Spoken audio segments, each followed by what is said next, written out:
All righty. Well, thank you for having me today. Today I'm going to talk about the neural activity and processes associated with hitting performance and psychological processes associated with hitting performance in baseball.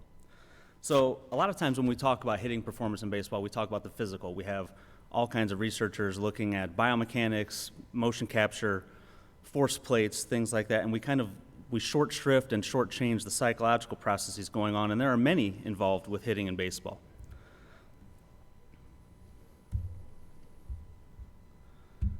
There we go.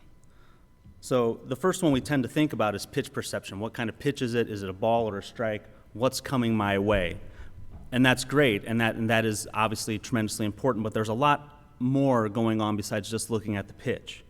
You have the scouting report, the dynamics. What pitch should I expect? What are my weaknesses? What are the pitcher's weaknesses? What are my strengths? What happened the previous at bat? You have knowing the strike zone. Whether it's an umpire or a robot in the future or whatever, you have to know what was a pitch, what was a strike, learn the strike zone, learn what's going on, understand how my performance might need to adapt. And then you have what's going on in the player's head himself. What are my goals? What's the count? Should I move the runners over? What's the coach asking for? These kind of ongoing internal processes, and all of this is going on in a hitter all the time. It's not just the pitch in a vacuum. So previous research has looked at, and research presented here at the SABR conference has looked at, seeing the pitch or pitch perception. The Servo group has looked at pitch classification. Is it a fastball? Is it a curveball? And we can look at the neural processes, neural networks, and neural activity associated with seeing different pitches and the timing of seeing those pitches. However, that leaves out all of those self-regulatory and kind of ongoing dynamic processes all the time. So we're looking at pitch perception, which is great, but we're not seeing everything else that's going on in the hitter. We're seeing how the hitter sees the pitch, but we're not seeing how the hitter sees, should I admit? Yeah. No. We're not seeing, let me go back.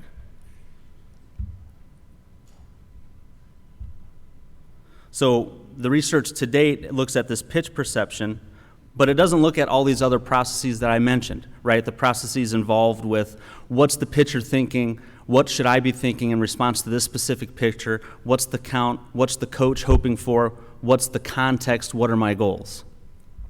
And these larger processes, these processes that are beyond a pitch at a time, are becoming more and more important.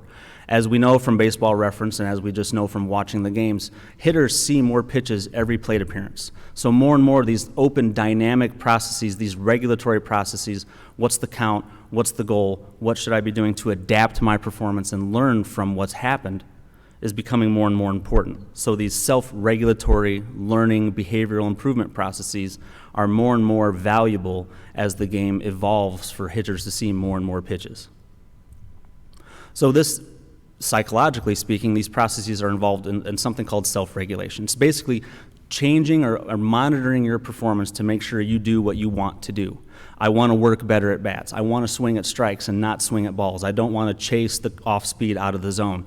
How do I do that? Hitters are involved in those mental gymnastics all the time and in real time, even in the batter's box.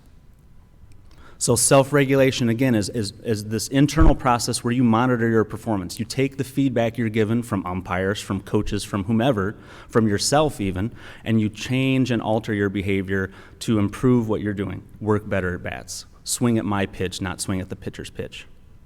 And the cool thing is we can look at these self-regulatory processes in real time by looking at neural activity, and we can capture that neural activity through various measures that I'm going to talk about today. So a lot is known about self-regulation, including the brain structures involved in self-regulation, one of them being this lovely brain structure here called the anterior cingulate cortex, as you can see here. Now, we can measure the anterior cingulate cortex through EEG. And EEG is a pretty basic and simple and non-invasive technology, but anterior cingulate cortex has been shown to be related with adjustments in performance, changing behavior, engaging in difficult tasks, like hitting a 97-mile-an-hour fastball, right?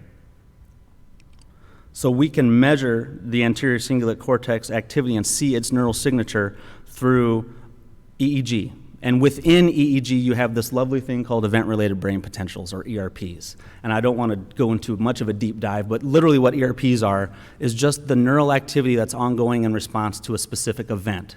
You can time capture neural activity to a pitch. You can see the neural activity in response to an umpire saying ball or strike. You can see the neural activity in response to I swung and didn't mean to swing, check swings, things like that. You can see the neural activity that's going on with all of that. And you repeat these events, or you see these events over and over, so you can clean out all the other neural activity involved with other bodily processes or movement processes, and you can look at just the neural activity associated with that event. In this case, what we're talking about is a hitter seeing pitches, a hitter responding to umpire feedback. And within those event-related brain potentials, you have specific kind of components, as we can see an example here, and these different components are associated with different cognitive functions, different cognitive processes in real time. So this is milliseconds, which is obviously tremendously important for a hitter. Hitters don't have much time to do what they do. So how do we capture this measurement? How do we measure these EEGs? We just put a cap on someone's head. It's a spandex cap, it's a swim cap in essence, and these sensors are sewn into the head. We use some salt water gel. This is a 64-channel cap like I use in my research. It takes about 15 to 20 minutes to get someone set up in the cap. So it's not much more invasive than other measurement techniques that are used to capture biomechanical data and other types of physiological data as well. So how do ERPs work? Just a little tutorial. So someone's in the cap and they're sitting in front of a computer screen. We don't have people moving when we do EEG technology or ERPs because the movements destroy the ability to capture the neural signal. So they're sitting quietly and still in front of a computer doing some task. And while they are looking at the computer and we're measuring their neural activity, in real time, we present an event. And as you can see here, there's a little marker in the file, and we can look at the neural activity immediately following that event. In this case, the event is that flashing ball on the screen. We can see here a blink is much larger in size than the neural activity because it's outside the skull, whereas the brain's inside the skull. But we can average all these trials together and look at what's going on in the brain when you see a fastball versus see a changeup. When you were told it's a ball by an umpire tells you that was a ball, or an umpire tells you that was a strike, we can look at the neural activity to each of those classes of events and see what's going on in the brain in real time when those events occurred. So I mentioned that there are a lot of components in these event-related brain potentials, and I'm going to talk about 4 of them today and just give you a brief outline. And the interesting thing is, some of this that's going to matter with how you perform to a pitch isn't even happening while the pitch is in the air. So this first component, called the feedback-related negativity, actually occurs in response to feedback. So the time point 0 here is when the umpire called ball or strike. When the umpire says that was a ball or that was a strike, and the player maybe guessed wrong, the player took a pitch that ended up being a strike, or swung at a pitch that ended up being a ball. That time point, after that umpire feedback, we see this neural activity and this feedback-related negativity. And it's associated with prediction. It's associated with expectation. If you thought that was a strike and the umpire called a ball, your brain will sound off an alarm that says, hey, you were wrong. You need to make an adjustment in your behavior.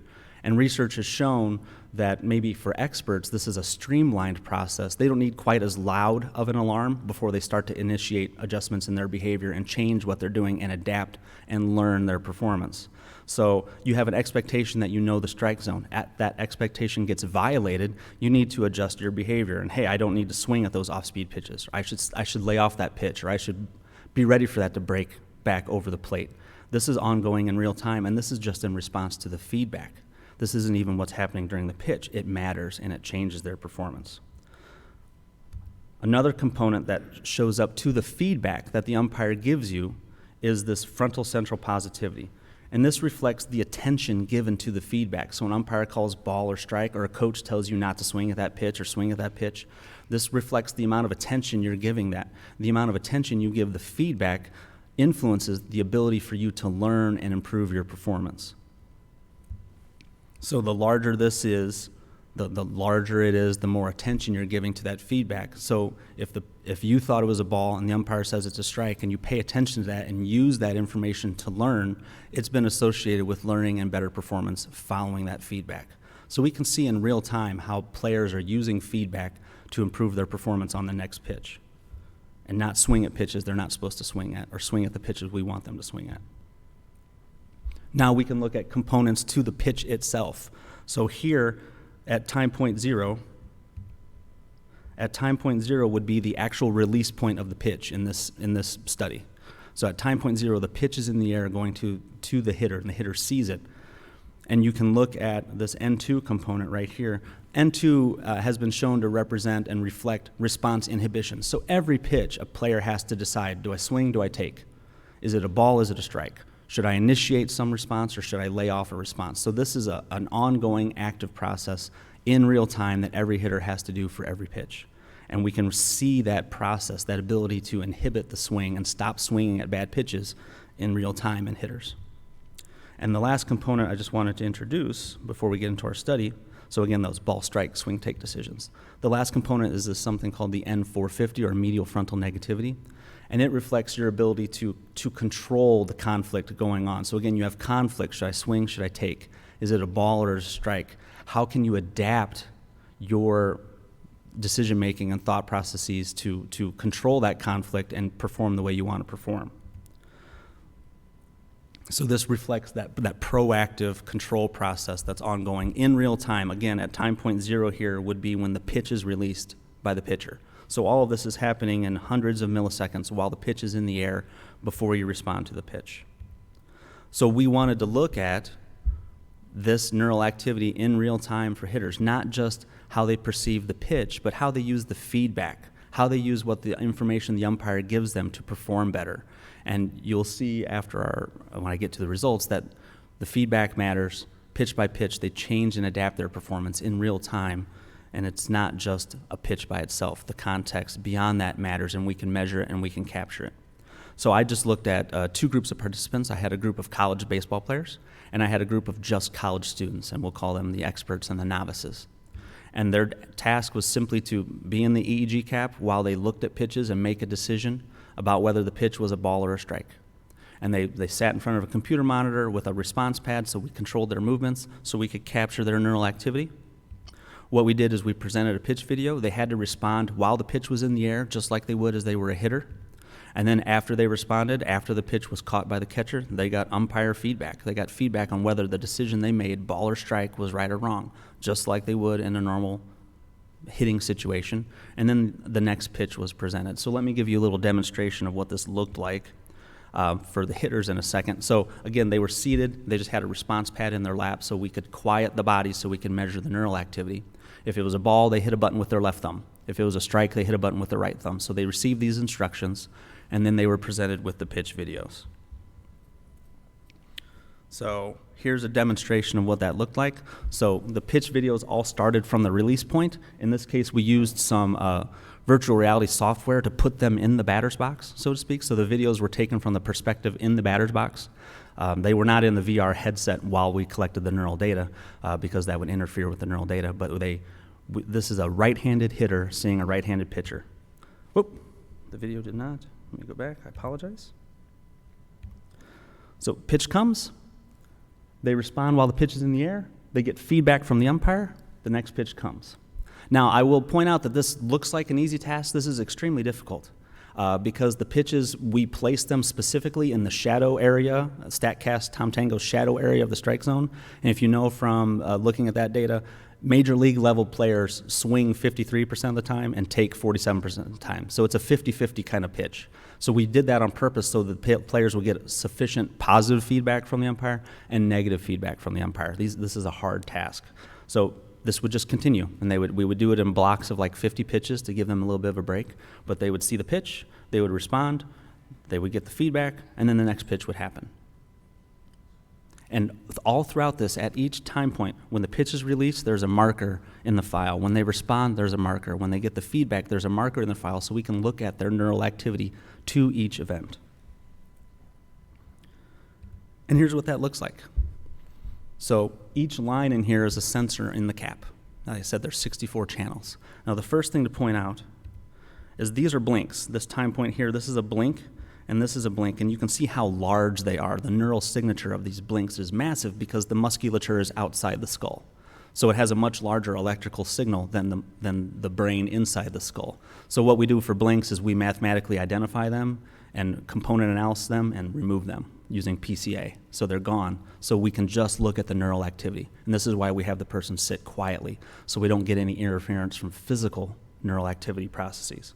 But as you can see here at the bottom of the screen, we have these little markers. So this first marker was a strike. It was coded, it was a known strike pitch. But the player responded that that pitch was a ball.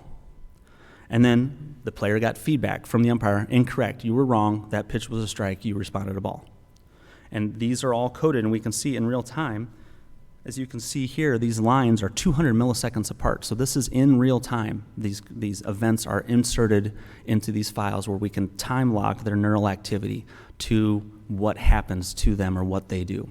Here's the next pitch. It was a ball, and we coded them for high, low, inside, outside. So we know that it was a ball low. They responded to a ball. They got their umpire feedback that, hey, you were correct. That was a ball. You thought it was a ball. Here's another strike. They responded it was a strike. They get feedback that they were correct. Just like in real time from an umpire in a game, you get feedback that you were right or you were wrong. And we can look at these events, event by event, average them together, and get at the neural activity to the events. But let's first start with the easy stuff, and we'll start with their performance. If we look here at, this is response accuracy or percent correct. Thankfully, the players were better than the novices. Okay, it worked. So the players were better than the novices, but it was still a hard task. They were 49% accurate. It's a 50-50 task. In real time, it's hard to discern these borderline pitches as balls or strikes. But they were significantly more accurate, and they were actually a little slower, but this was not statistically significant. And you could argue that the players were slower because they're more mechanically efficient. They know that they have more time before they have to, say, initiate a swing than a novice would, so they can take that few extra milliseconds to be sure a ball or a pitch is a strike before they kind of make their response. But this is where things start to get interesting. Now we're looking at what happens, how do they perform after they receive the feedback. So we stripped out, and we're not looking at all the pitches. Now we're looking at specifically the pitches after they got error feedback. So they were told by the umpire on the previous pitch, you were wrong. Or correct feedback, they were told by the umpire on the previous pitch that you were correct. And as you can see here, the players are obviously overall more accurate than the non-players, but you can start to see this difference. Now, this was not statistically significantly different. I think the p-value was 0.12 because we have a pretty small sample of 14 players. But you can see here that players are regulating their performance, that where after they are told they are wrong, on the next pitch, they are more accurate. On the next pitch, they are showing this self-regulation. They are showing this learning, that the feedback matters. They take the feedback in, and they alter their behavior and alter their performance to do better on the next pitch. Something you don't see in the novices at all. The novices are shooting in the dark. There's almost no evidence of self-regulation in the novices. They are just flying blind. But you can start to see that hitting is not just a pitch at a time. The context matters. The feedback they get matters. And what happens from pitch to pitch depends on the feedback they get and how they use that feedback. So now we can look at the neural data, and I'll show you the messy waveforms first. This is in response to the feedback. So this time point 0 is when it flashed up on the screen that the umpire said correct or incorrect. So this isn't even during the pitch. This is to the feedback when the umpire says incorrect or the umpire says correct. The green lines are the players. The gray lines are the novices. As you can see here, there's a smaller feedback-related negativity for the players and a larger frontal central positivity for the players compared to the novices. So I'll show this same data in a bar graph to kind of clean it up a little bit and make some conclusions on that data. So here, the feedback-related negativity, more negative is larger, so more positive is smaller. So the players have a smaller feedback-related negativity compared to the novices. And again, research has shown that more efficient learners don't need as large an alarm bell. This represents like the initiation of adjustments. So players, experts, can start to initiate change without the 5-alarm fire blaring in their ears. They can just get a small signal that says, hey, you screwed up, fix it. And they start to initiate change. Whereas the novices, their alarm bells are going haywire. They are getting huge kind of signals that you screwed up, what's going on, what's going on. And what happens is they're not able to pay attention to the feedback. So we see here the feedback, the frontal central positivity, where positive is larger. The players are paying more attention to the feedback than the novices. The novices aren't paying attention to the feedback. Their alarm is going off, but they're not really paying attention, especially to the error feedback. When they should be paying attention, they're not. Whereas the players are paying attention to all of the feedback, as you can see here. They're using the feedback, paying attention to the feedback to initiate change and adjust their performance. Now we look at the stimulus-driven event-related potentials. Here, time point 0 is when the pitch was released. So this was when the pitch was released in the presentation that the demo that you saw. Here we have no differences in the N2 amplitude, which makes total sense. Every pitch for every person, expert or novice, they have to decide ball or strike. They have these competing responses, and they have to inhibit one to engage the other. So there's no differences, which makes complete sense. However, we do see a difference in the players, where they're showing larger, more negative here, medial frontal negativity activation. Remember, this is how they adapt and how they control the conflict that they are feeling during the performance. So larger in this case is showing that they're engaging more of these adaptation processes. They're trying to control what's going on and regulate their performance in real time to perform better. So all of this is great and these waveforms are messy, but the real take home comes from this next slide. So on this next slide, in the column here, in this variable column, on the rows are behavioral metrics: response time, percent correct, post-error response time, post-error percent correct. So this is after you got error feedback. What was your response time? After you got error feedback, how accurate were you? And across the top here, we have the neural data that we talked about, these ERP components: the feedback-related negativity, the frontal central positivity, to error feedback, to correct feedback, and then we have that N2 and that medial frontal negativity. And the point here is, for the non-players, the novices, there is virtually no relationship between the neural data and the behavioral data. There's nothing related, there's nothing going on, there's no connection between their neural activity and the behavior. But for the players, literally, every one of these neural measures, including the neural measures to the feedback, not even during the pitch, is strongly correlated with how accurate they were during the task. Every one of them is strongly correlated with how accurate they were during this task. And in fact, it's virtually the entire correlation matrix here shows these strong relationships between neural activity, both to the feedback and to the pitches, and their performance, either overall or their performance following feedback, suggesting this connection, suggesting this neural activity matters and is related with their performance. It's not just pitch perception that relates to performance. It's how you process your feedback and the adjustments you make following feedback. And you can measure this activity in real time, and it is associated with performance. And we can see here on this next slide that there's a relationship between especially that attention to the feedback, that frontal central positivity. The attention to the feedback is associated with the neural activity on the next pitch, on the next trial, during the actual pitch itself. So there's a relationship between how you process the feedback, how you regulate your performance, how you adapt to the feedback, and how you process the next pitch in real time. This layer of data matters and is associated with how you perform. So kind of walking through that data kind of more broadly in conclusion, we have this signal, this prediction error signal is associated with overall task performance, and it's also associated with your adjustments in your behavior. For experts, the smaller signal still initiates these adjustments in behavior and changes how you process a task. And the smaller signal might be reflected in more efficient and faster learning processes, as shown in other research. The frontal central positivity, the attention you give to feedback, is associated with your task performance. The more attention you give to feedback, the better you perform. And it's also associated with how you inhibit these unwanted responses to meet your goals and respond the way you want to respond on the next pitch. Your response inhibition processes, again, for players, this response inhibition, greater inhibitory control is associated with greater response accuracy, which absolutely makes sense. The more capable you are in stopping unwanted responses, the better you're going to be at responding the way you want to. And it's also associated with and correlated with the attention you're giving to your feedback. And it's argued in some learning and self-regulatory theories that this inhibitory control might be a candidate mechanism for how learning and adaptation and self-regulation happens. And finally, this response conflict kind of detection adaptation process, your kind of ongoing proactive control during task execution, is associated with better performance, is associated with better accuracy following feedback, the learning and adaptations you engage. And it again might be another candidate mechanism, how you adapt to and control conflict between these forced choices. Every pitch, hitters have a forced choice. Do I swing? Do I not swing? Is it a ball? Is it a strike?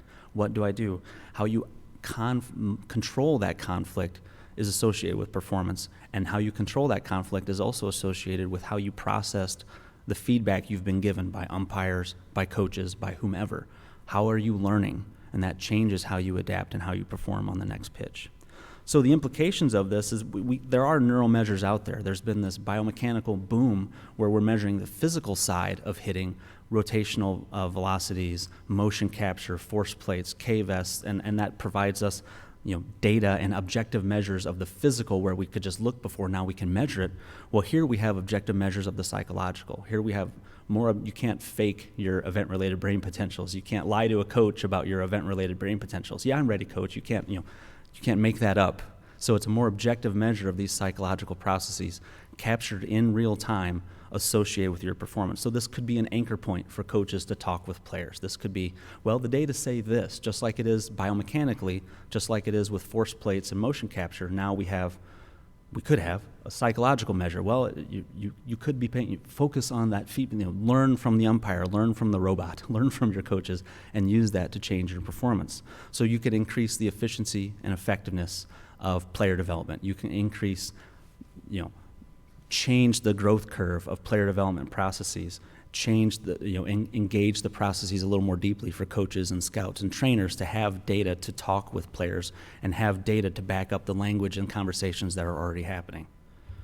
So moving forward, I'd like to obviously link this data, these neural activity data, with in-game metrics or other metrics that teams have or players have, statistics, things like that, to show that it links with maybe chase rate, walk rate, on-base percentage, things of that nature. I'd like to explore different levels of expertise. So we found this relationship for college players. Does this relationship strengthen the more expert players are? Is it an even stronger relationship for AAA major league players than it is for single-A college players? It shows that expertise is engaged in making this learning process more efficient.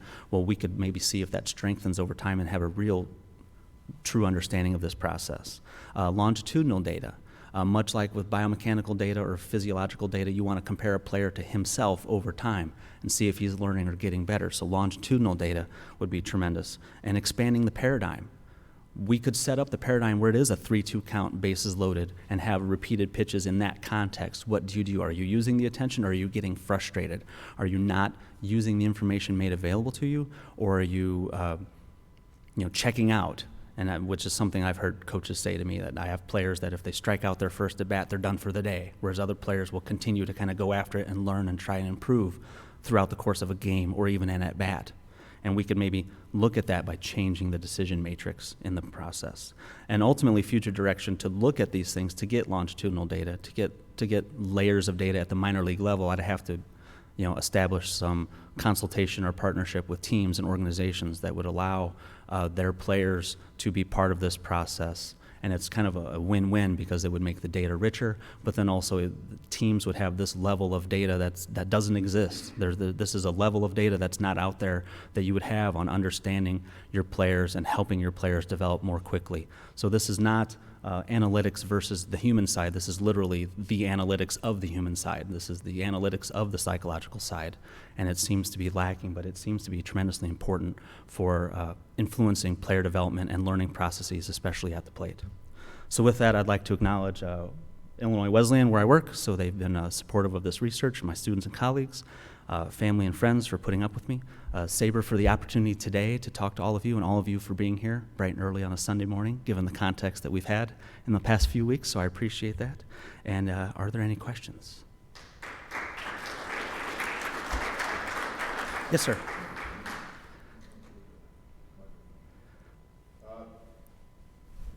In your example, when you you had the students looking at pitch after pitch after pitch, the interval between pitches. The interval between pitches seemed to be very quick. It looked like something that you'd get from batting practice or in the course of going against a pitching machine. Yes, sir. But that's not what happens in a game. Correct. So I guess the question I have is, how do you apply the situation to those 15 to 20 seconds between one pitch and another as the batter is thinking about everything that just happened? Yeah, exactly. This is a very kind of speeded version of real life, and it was done more for time efficiency and a kind of experimental efficiency. You would probably argue and typically argue that what happens in that 12 to 15 seconds is this, but amplified. So it's this, but refreshed and refreshed. So in this 500 milliseconds, the players were given between the 2 seconds, they were given 2 seconds between pitches. So in that 2 seconds, they were going through these processes. Okay, the umpire called that was a ball. I thought it was a strike. I need to change my, internally. In the 15 seconds, that would happen, but it would just refresh and rehappen and re-rehappen. Also, though, to your point, it would probably be a little more complex because they might be getting feedback from someone else. So they would have multiple layers of feedback to engage, like the coach would say something, the third base coach or a teammate would say something. But they would have to, in essence, they would have that process ongoing multiple times or in different iterations throughout that 15 to 20 second window. Yes, sir. Yes. Could you talk about, I understand you were limited in sort of how the setup worked and what restrictions you had in movement, but how do you think it would be similar or different if you were actually able to put it on in a real game situation? And I guess part two of that is, are baseball players really better at baseball video games? You would hope so. You would hope they would be much better at baseball video games. But the weird thing is most video games have the perspective behind the plate. So our first publication that was published last year, one of the reviewers was like, this is an umpiring task. This isn't a baseball task because we had the view from behind home plate. So in the batter's box, ideally, there would be a way to capture them in the batter's box. You could capture them without movement in the batter's box. The problem is technologically it's getting the timing marker consistently, the marker that shows when the pitch was released and the marker that shows when the feedback was initiated. We would not be able to disentangle the cognitive neural activity from the physical neural activity associated with the motion of swinging at an actual pitch. But you could have them stand still in a batter's box and kind of see pitches and do this same task in real time in a batter's box. You would just need to be able to mark the events as they occur without error, which is the nice thing about a computerized event. It sends the marker instantaneously.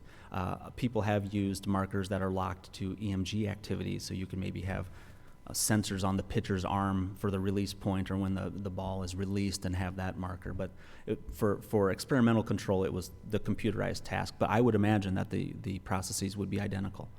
It's just a signal-to-noise ratio problem, computerized versus in the batter's box. But the processes are well studied and across thousands of studies and hundreds of labs across the world have looked at self-regulation and looked at neural activity of this type.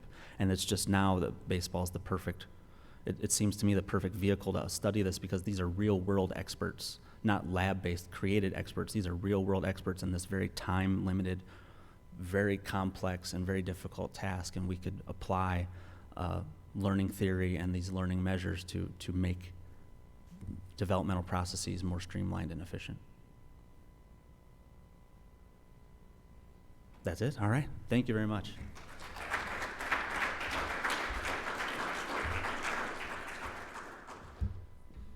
you, sir. Oh, thank you, sir. I appreciate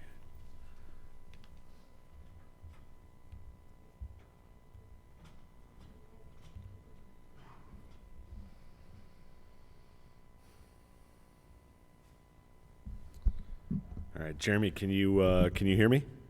Yeah, I can hear you. Perfect. You probably need to be a little bit closer to your mic, but I believe we are ready for you to share your screen and get started. All right, perfect. Let me just get that set up. All right. There we go. Hello, everyone. My name is Jeremy Losak. I'm an assistant professor at the David B. Folk College of Sport and Human Dynamics at Syracuse University. in our undergraduate sport analytics program. I'm here today streaming live from Syracuse, New York in our tech lab, presenting on behalf of myself and my two co-authors, Justin Ehrlich and Gareth Jobling. The paper we're presenting today, the topic we're presenting today is about hanging pitches. So here I was about a year ago, I'm watching a Mets broadcast because I'm a Mets fan. I'm watching a Mets broadcast and Noah Syndergaard just gives up a home run, and the broadcasters are talking about how he's been giving up a lot of easy contact, how he's been giving up a lot of hard hit balls, and they were talking about how he'd given up a lot of hangers. So me being who I am, I go online and I look for leaderboards. I want to see who's leading the league in hangers and things like that. And I look and I look and I look, and I don't find any sort of leaderboard, which kind of prompted this entire project. When we think of a hanging pitch, it's very much in the baseball vernacular, but it's also very subjective to the eye test. We see it, we kind of know it when we see it, we kind of think we know it when we see it, but nobody's actually defined it. Nobody actually has applied analytical tools to analyzing elements of the pitch. And it seems like an important idea that we want to address. We would like to know, are certain pitchers more inclined to give up hangers? Are there certain steps that could be taken to avoid giving up hangers? These are, in theory, the worst possible pitches you could throw as a pitcher.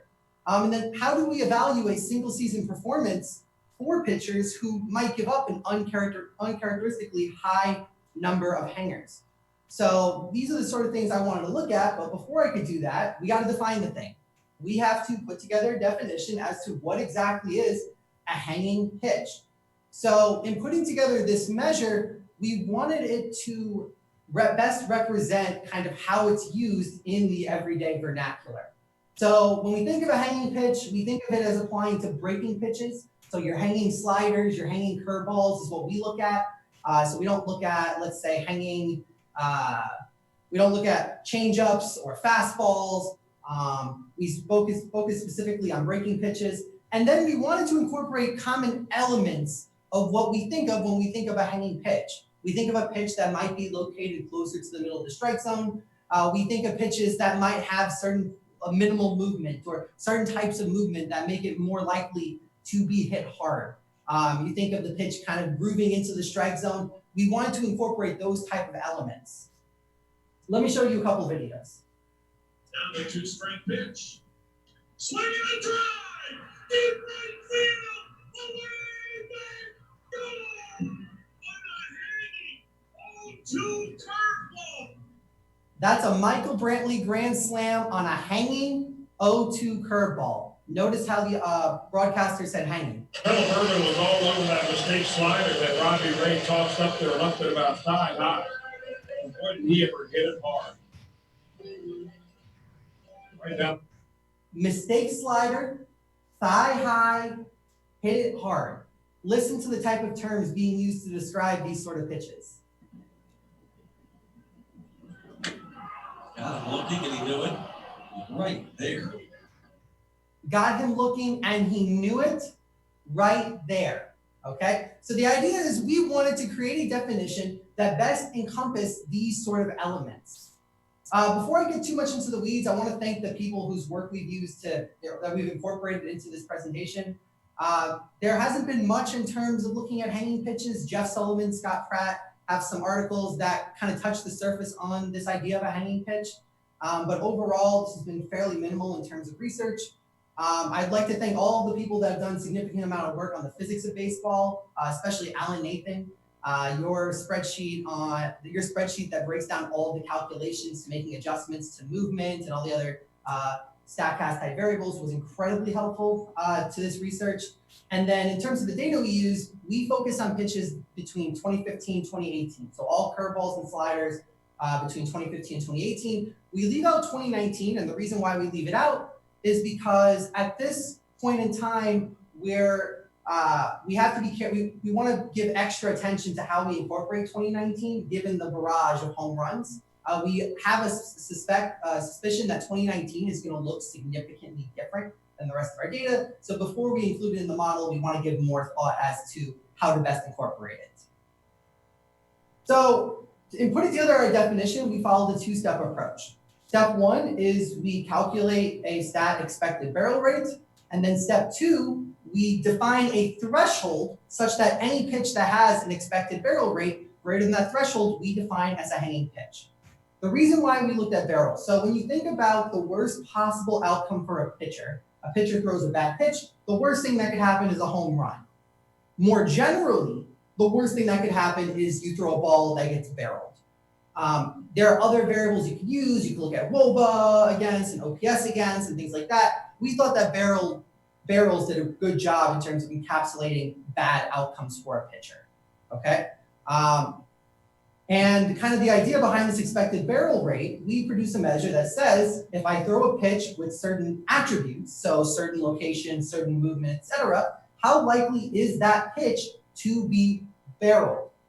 We modeled this hanging pitch definition in a similar fashion to how the barrel rate itself is fashioned. So a pitch is defined a barrel if it meets a certain threshold for expected batting average and expected slugging percentage. Well, same idea here. We define a pitch as a hanging pitch if it meets a certain threshold for expected barrel rate. So we very much modeled our definition, our new stat, around this same concept. So what I have here on the slide is an overview of the initial model that we used. It looks complicated on the screen with all the Greek letters, but really what it is a simple logistic model where the outcome that we're interested in is whether or not the pitch was barreled. The latent variable is the probability that a pitch is barreled. And we control for things like the batter, the year, the type of pitch, the pitcher and hitter handedness, and we include different interactions of those different things. The variables that we're mostly interested in are D and M, where D for us is distance from center, and M is absolute pitch movement. The beauty of this approach is that, and what we're doing now is we're constantly playing with different variables to plug in place for D and for M, depending on if you like one measure over another and you think one measure fits better for a particular pitch, the model is easily adaptable, just substituting pitches or variables. So what we do is we calculate an expected barrel rate. So we take we run the model using all ball pitches in our sample that were put into play. We estimate coefficients, and then we apply those coefficients to produce predicted barrel rates. So we set batter quality equal across all pitches. We set seasons to the most recent season. And the reason we do this is to make sure that our new measure is both batter and season independent. The idea is here, we want a stat that is pitcher specific, not subject to the decisions that the batter makes. And when we do this, we apply our model to all pitches in the sample, not just those put in play. The idea is here, the pitcher has very little control over the batter's decision to swing or not to swing. As I showed you in one of the videos, the Cubs batter took a called strike 3, despite the fact that the pitch was right there. So we wanted a stat that best encompassed that concept of we're not going to penalize or benefit a pitcher because the batter chose to swing or not to swing. So what we have here, we have two figures. The figure on the left looks at the expected barrel rate. So we calculate expected barrel rates for each of our pitches. And the figure on the left shows what the expected barrel rate looks like for all of our pitches versus what the expected barrel rate, the density of our expected barrel rate looks like for those in play. And as you'd expect, the barrel rate is much higher. The expected barrel rate is much higher for balls put in play. That makes sense. Batters are more likely to swing at bad pitches, which means that those that they swing at and put in play are likely going to be, on average, have a higher expected barrel rate. The obvious concern or criticism is that how can we apply a model that only looks at in-play outcomes and apply it to all of our pitches? Well, the plot on the right, it's difficult to read the numbers, so I'll just summarize kind of what's going on there. What's happening is that this plot shows a sample size, or our sample sizes for all of our pitches, for each of the different left, right, right, left, left, right batter pitcher outcomes in all of the different parts of the strike zone. And what's in the plot are the different sample sizes. And even if you can't read the numbers, what I want to show you here is that we have a fairly substantial representative sample of pitches in each one of our zones, such that even though we don't have too many barreled outcomes outside the strike zone, we have enough pitches that allow us to estimate this idea of whether or not a pitch is likely to be barreled, even if the majority of our non-in-play pitches might fall under those categories. So we're able to do that, use this methodology, despite the differences. So let's skip that. So what we do next is we identify our threshold. So we take the expected barrel probability value at the 1 minus C percentile for the in-play sample. So C is the percentage of our in-play sample that was barreled, which was about 4.2%. The 95.8 percentile of expected barrel probability is 8.827% in the balls in play sample. Well, we want to scale that down to account for the fact that, again, the balls put in play have a higher barrel rate than the balls not put in play. So what we do is we define a scalar value R as the ratio of the expected barrel probability probability at the 1 minus C percentile for the full sample divided by that same thing for the balls in play sample, which is 0.92. We adjust our threshold, and we get a new adjusted threshold of 8.089%. We replicate this exact same process for just curveballs and just sliders, and we get a curveball threshold of 7.652% and a slider threshold of 8.237%. That means, for example, any curveball with an expected barrel rate greater than 7.652%, we are going to call a hanging pitch. So what we do next is we go back to basics. We want to know, is our measure properly capturing the fact that hanging pitches result in worse outcomes, which is, again, what we want to try to accomplish here. So what we have here in each of these bars compares outcomes, hanging pitches in blue versus non-hanging pitches in orange. The first set of bars looks at balls percentage, so the percentage of pitches that result in balls. And as you can see, only 1.4% of our hanging pitches are balls, which makes sense. We expect the majority of our hanging pitches to be inside the strike zone, compared to 38.7% of non-hanging pitches. The next set of bars looks at percentage of balls hit into play. As you can see, hanging pitches result in balls in play 26.1% of the time versus 15.1% for non-hanging pitches. Next column, swinging strike percentage. The theory is that it's easier to hit a hanging pitch, thus the swinging strike percent should be lower. And that's exactly what we see, 6.4% versus 14.9%. The next columns look at percentage of balls hit into play that result in home runs and percentage of balls hit in play that result in extra base hits. Okay, again, the idea is these should result in worse outcomes. Well, hanging pitches that are put in play are 3 times more likely to be home runs and 2 times more likely to be extra base hits. So again, fitting into what we want to do. The last set of bars looks at slugging percentage of balls hit into play. Hanging pitches have an expected slugging percentage of 762, whereas non-hanging pitches have an expected slugging percentage of 505. So a massive difference between the two, which tells us that we are capturing the sort of thing that we're trying to capture. So let's go back to those pitches I showed you earlier. So here's that hanging curveball again to Michael Brantley that I hit for a grand slam. So this pitch was in the 37th percentile in terms of vertical movement. The dot on the figure on the right shows where the ball ended up in the strike zone. Where the green and red lines intersect towards the top is where the pitch would have been had it not had the pitch had 0 movement. As you can see, somewhat below average movement. A pitch that ended up in the middle part of the strike zone was barreled, expected barrel rate of 9.4%. We classify this as a hanging pitch. All right, here's that hanging slider from earlier. Okay, hanging slider from earlier. This pitch had almost no movement, 12th percentile in terms of total movement, ended up in the exact middle of the plate, expected barrel rate of 8.7%, which we classify again as a hanging pitch. What about that called strike 3 curveball? So this pitch had only 33rd percentile in terms of vertical movement.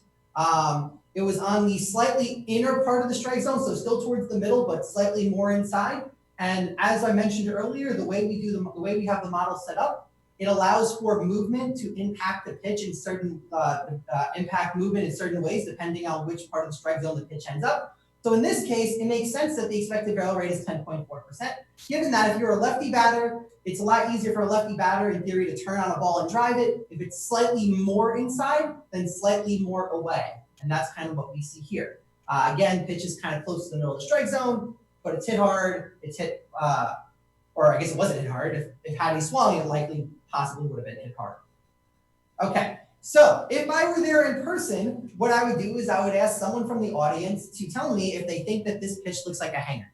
the idea is this is almost a test for us to see if we've created the definition that fits into kind of what people perceive as a hanging pitch. Since that is not the case, what I'm going to do is I'm going to ask our live streaming YouTube audience to weigh in here. There might be a few second delay mixed in, but what I want you to do is I want you to watch the video and I want you to tell me whether or not you think this is a hanging pitch. So let's start with this pitch from Andrew Heaney to Clayton Richard. All right, taken for a called strike 3. Let's look at it again. All right, called strike 3. One more time. All right, called strike 3. All right, YouTube audience, I want you to tell me whether or not you think this is a hanging pitch, okay? I want you to tell me if you think this is a hanging pitch. Again, there's a slight delay on the YouTube feed, so I'll give them a quick second to look at it. And let's take a look. All right, YouTube audience thinks that this is a hanging pitch, and it absolutely is. All right, this pitch is in the 21st percentile in terms of vertical movement, 9th percentile in terms of total movement. This pitch works its way back into the middle of the zone. Again, this is this lefty-lefty effect where the pitch is kind of closer inside to the batter, easier to turn on, had the batter swung. This has an expected barrel rate of 12.9%. We could classify this as a hanging pitch. All right, next pitch. Mike Dunn, Gerard Dyson. All right, that was quick. Let's do this again. All right, the video's really quick here. I'll do it one more time. All right, YouTube audience, tell me what you think. Again, slight delay on the video, but I want you to tell me, is this a hanger? Is this not a hanger? All right, give the YouTube audience a second. All right, we're getting, let's see. Yeah, again, there's a slight delay. All right, as they get their answers, my guess is I'll start seeing the comments as soon as I start talking about it. So this pitch is not a hanger. This is not a hanger. This pitch is up and in on the batter. Decent movement, 47th percentile. All right, looks like the YouTube audience is saying yes, so maybe this pitch is slightly closer. But up and in, batter makes, it kind of jams him a little bit. He gets a bloop single. Again, this is outcome independent. Solid movement, good location, only expected barrel rate of 3.5%. Okay, so not a hanging pitch according to our model. Pitch 3, is this a hanging curveball? This is Dylan Peters to Chase Anderson. All right, let's show it again.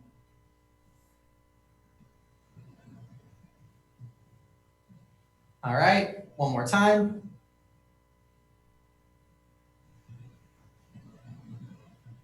Okay, what do we have here? This is a hanging pitch. In fact, it's one of the highest expected barrel rates in the sample. So this might seem a little odd. This was in the 93rd percentile in terms of total movement, a good amount of vertical movement, a decent amount of horizontal movement. So the question is, why is this have such a high expected barrel rate in our model? And the answer is, again, our model takes into account the difference between where pitches end up in the zone, down in the zone. You can think of a hanging curveball, one that's lower in the zone versus one towards the top of the zone. When it's lower in the zone and it has a lot of movement, you can imagine that one's probably less likely to be barreled. However, if you have a hanging curve with a lot of movement in the upper part of the zone, you could think of that being a pitch served to you basically on a silver platter. This had a lot of movement, but it was in the upper part of the plate. And had this been a more prominent batter, let's say Pete Alonso, my guess is this pitch ends up in the stratosphere, as opposed to being a relatively hard hit ball up the middle. All right, last pitch. Is this a hanging slider? Taken for a called strike. Let's look at it again. Taken for a called strike. All right, this one hopefully is more obvious. Is this a hanging slider? And the answer is not even close. Not even close. This pitch was in the 85th percentile in terms of total movement. It had really good movement, was in a really good location, likely, like possibly could have been called a ball, but the catcher did a good job framing the pitch. The pitcher got the strike. Expected barrel rate 0.1%, not a hanging pitch in our sample. All right. So now that we've defined every pitch as either being a hanging pitch or not a hanging pitch, we now can answer some of the questions I had earlier. We can conduct analysis similar to what's been done with BABIP research. So Glenn, how much control does the pitcher have over this outcome? Is it a luck or skill measure? If it is a luck measure, do we expect some sort of regression to the mean?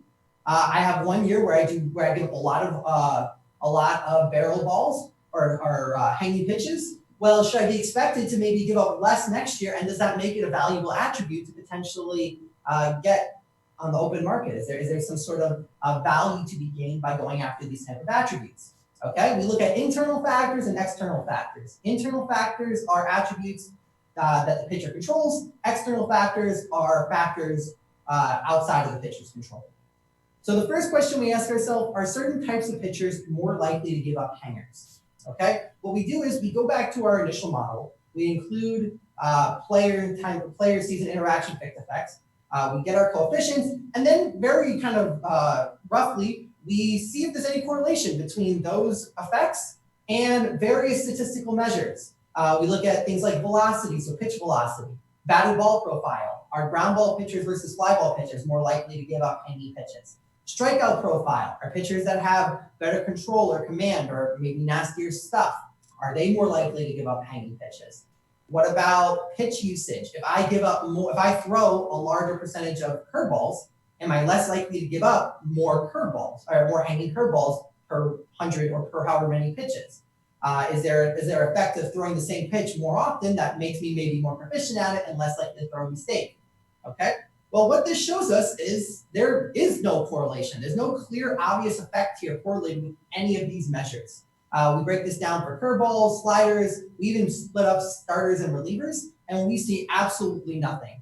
No obvious effects here. Even with fit, the question would be, are better pitchers also pitchers that are good at avoiding hanging pitches? And the answer doesn't seem to be an answer. The answer seems to be no. That it doesn't matter if you're a good pitcher or a bad pitcher. This idea of avoiding the mistake doesn't seem to necessarily be correlated with being a good pitcher or a bad pitcher. So the next question we ask is there any sort of year-over-year correlation? So the idea is, if there is year-over-year correlation, if the same pitchers are successful at avoiding hanging pitches or not successful in giving up a lot of hanging pitches, is that something that's correlated year-over-year? The bottom two plots, the one on the left looks at the curveball, the one on the right looks at the slider.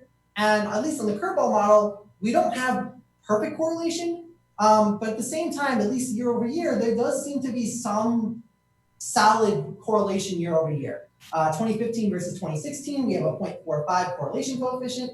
2016, 2017, a 0.28 correlation coefficient, which is obviously less. And then 2017, 2018, a 0.41 correlation. We're not saying these things are perfectly correlated, but at least for the curveball, there is some evidence that there is some sort of year-to-year correlation. It's not super strong, but there does seem to be something there, and we've just yet to identify the source. In the slider model, the effects are a little bit less strong. We have a 0.12 correlation coefficient, 0.22, 16 and 17, 0.41, 17, 18 stronger, but collective body of work, the evidence is not as strong. All right. In terms of external factors, we're in the early stages of looking at these. So the results I'm presenting here are somewhat preliminary, but basically we want to look at factors that are outside the pitcher's control. So batter ability, pitcher usage, weather. Are these things, do these things have any impact on the likelihood of giving up a hanging pitch? And some of our early findings, we show that pitchers are more likely to throw hangers against better hitters. So the idea would be, again, our measure is batter independent. So what this is saying is when you face a better batter, you're more likely to give up a hanger. Maybe you're trying very hard to be precise, you're trying to hit your spots, and in that effort of trying to be perfect or trying to be more accurate, you accidentally are more likely to throw a mistake. That would be kind of that idea. Our second early conclusion is that pitchers are more likely to throw hangers earlier in the count, earlier in the game, and earlier in the season. And this kind of goes counter to the fatigue effect you would think some would think that there's a fatigue element here, that when you're tired, you're more likely to throw a mistake. But what this result suggests is that it's very much more of a rhythm argument. Early in the season, you haven't gotten in your rhythm yet, you're more likely to throw a mistake. Early in a start, it might take you a couple pitches to really get yourself into a rhythm. You're more likely to throw a mistake because you're not in rhythm yet. Even earlier in an at-bat, relatively speaking, right before your first pitch in an at-bat, it's likely the case that you're walking around, there's time in between at-bats, where you might have lost a little bit of your rhythm, but as you throw more and more pitches in the at-bat, you recover that rhythm. The effects in the at-bat perspective are a lot smaller than the other two, but again, it suggests that there might be some sort of rhythm effect. Finally, we show that hangers are less likely to be thrown in controlled weather environments. So domes, stadiums with retractable roofs, stadiums with ceilings, and anything else that's indoor with controllable atmospheric settings. Okay. Where I want to finish off, I want to show you a leaderboard from 2018 showing the hanging curveballs. So Domingo Germán led the majors in hanging curveballs in 2018 with 24. And then what was nice was this project all started with me watching the broadcast about Noah Syndergaard. Well, he ended up first in terms of hanging curveball percentage. 8.77% of his curveballs resulted in hangers, which was the highest of any pitcher event 2018 that threw at least 100 curveballs. One thing I want to note is at the bottom of the slide, I list a bunch of pitchers that didn't give up any hangers, of pitchers that threw at least 100 curveballs. And what I want to note from this is that there really doesn't seem to be any sort of discernible pattern here. You have young pitchers and old pitchers, you have starters and relievers, you have better pitchers and worse pitchers. Again, it fits into that narrative that it's not necessarily a story of age driving a lot of this. So there might not be necessarily an aging curve effect, although we'll look into that separately. There might not be an experience effect. There might not be just how you're used in terms of being a starter or reliever. It does seem to be a little bit all over the board, and it might take a deeper analysis to really identify this attribute that's causing this year-to-year correlation. So going forward, different things we're going to look at. We're going to look at different input parameters. Again, the way we've made the model is it's very easy to plug and place different variables depending on the pitch, especially for the slider. Throughout the conference, we've seen different presentations that have talked about how even a pitch classified as a slider could mean very different things. One that has more vertical break, one that has more horizontal break and movement, and they could be very different types of pitches. So we want to be cognizant of that going forward. And another thing we want to look at is relative velocity. So if I'm a pitcher and I'm throwing 82 mile per hour curveballs all game, and then later in the game I throw out a 78 mile per hour curveball or 76 mile per hour curveball, that's out of character for me. What does that mean? Does it mean that that pitch is likely more of a mistake? Does that lead to more mistakes? What does it mean? And then we want to do more research in identifying internal and external factors. So pitch sequencing and repertoire. If I'm a type of pitcher that throws a bunch of different pitches, different types of pitches, or if I'm a pitcher that optimizes the sequencing of my pitches, am I more likely to get away with my mistakes? Which we'll look at. I want to do deeper weather analysis and look at more atmospheric variables like precipitation, wind, humidity. And then I want to do a bit more usage and fatigue analysis, but that's kind of next step in terms of our research. So thank you all again for listening. Thank you for the YouTube audience for participating. If you have any questions, I'd be happy to hear them now, or you can shoot me an email or send me a DM on Twitter. Thank you.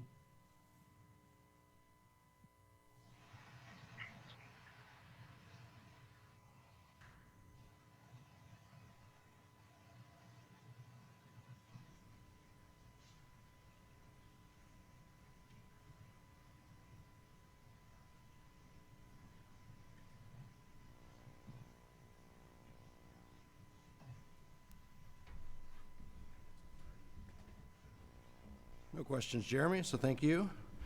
All right, thanks.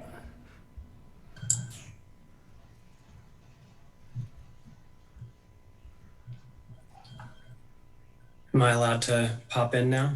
Yep. Alex, are you here? Yeah. Can you hear me? All right, yeah. If you want to go ahead and share your screen, Or we'll be ready to go.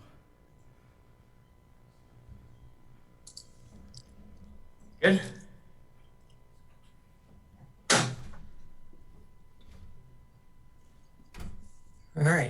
Hi, everybody. My name is Alex Vigderman. I'm here from Baseball Info Solutions, and I'm here to talk about a subject that has been sort of popping around in the office over the off season, and that's the building blocks of projecting defensive performance. It's something that, as the purveyors of defensive runs saved, we do every year, but also we're looking for opportunities to improve upon it. And it's not necessarily a topic that people talk about too much in the public sphere, so we kind of wanted to just sort of go through the kinds of things that we think of and that we're thinking of going forward in terms of improving our process for this. So first, obviously, it's worth talking about why we're talking about defensive projections. Again, like I said, it's not exactly something that we think about too much in the public sphere. And in order to really talk about something from a projections perspective, first you have to sort of establish that it's a phenomenon that has year-to-year consistency, especially considering sort of the perception about defensive metrics compared to offensive and pitching statistics. So we're going to talk about that for a little bit. And then just some other considerations for projection from a defensive perspective. So that'll include converting stats from the minor leagues to the major leagues, any aging effects, and also the relative value of different positions. So first off, why defensive projections? There are lots of private and public public projection systems, and most of those center on hitting and pitching. And that makes sense because the betting industry and fantasy industries drive public interest in these sorts of things. And so defense ends up sort of third banana from that perspective. Although as a person who works for a company that does defensive metrics, we do defensive run saved based fantasy leagues, and that ends up being a nice sort of alternative to your usual fantasy angle. Beyond a lack of fantasy implications, there is, again, like I mentioned, an understandable lack of interest in the defensive side of things because there are concerns about its reliability. And we'll get to that in a bit as well. Another thing that's worth pointing out is that defensive value is a relatively small but still meaningful portion of player and team value. So if you exclude the positional adjustment of WAR, which again also includes some value of defense, but if we're just talking about the defensive runs saved or UZR, if you're talking about Fangraphs or Baseball Reference WAR, the portion of defense that goes into the total WAR is about 1/8 on average. And so it's relevant for player evaluation. It's also relevant for season evaluation. So if you're in the business of win total projections or playoff odds or any of that sort of thing, it's important to get these sorts of things right, especially when you're talking about team stats, because when you're bundling up defensive run save numbers, for example, you're talking about potentially 100 runs over the course of a season. So just to give a little slightly more concrete idea of what the value of accuracy would be, if you were to project a player to save 5 runs and instead he costs 5 runs, that's a 10-run differential, and that's the difference of roughly a win. And you could think of that as, the impact on his statistical record, the impact on his potential value relative to his salary, and then also just generally the value to his team.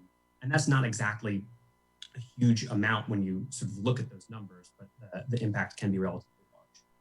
And then if you bundle a bunch of much smaller differences in terms of error in projection for an entire team, so let's say that you measured a team's efficiency by 30 runs off. So if you said they were going to be saving 50 runs and instead they saved 20 runs, then suddenly we're talking about 2 to 3 wins, and then you're turning division winners into teams that are fighting for wild cards, or teams that are fighting for wild cards into teams that aren't really contending for the playoffs at all by the end of the season. So like I mentioned, in order to be able to project something, it needs to have some degree of consistency. So you wouldn't want to build a projection system around coin flips because there's no consistency from coin flip to coin flip in terms of the results. There needs to be some degree of stability for it to be worth looking into projecting something. And, to take this in a different angle, the big reason for the increase in relevance of defense-independent pitching and hitting statistics is because strikeouts and walks are very consistent over time between both pitchers and hitters. So how does defense compare to the pitching and hitting side? So here we have 2 tables, one for offense and one for pitching, that show the year-to-year correlations of stats over the last 7 years. So this top half is basically just stats taken from like the advanced tab on Fangraphs, for example. There are obviously more advanced statistics on both sides of the ball, but these are ones that certainly are in the general vocabulary of people here.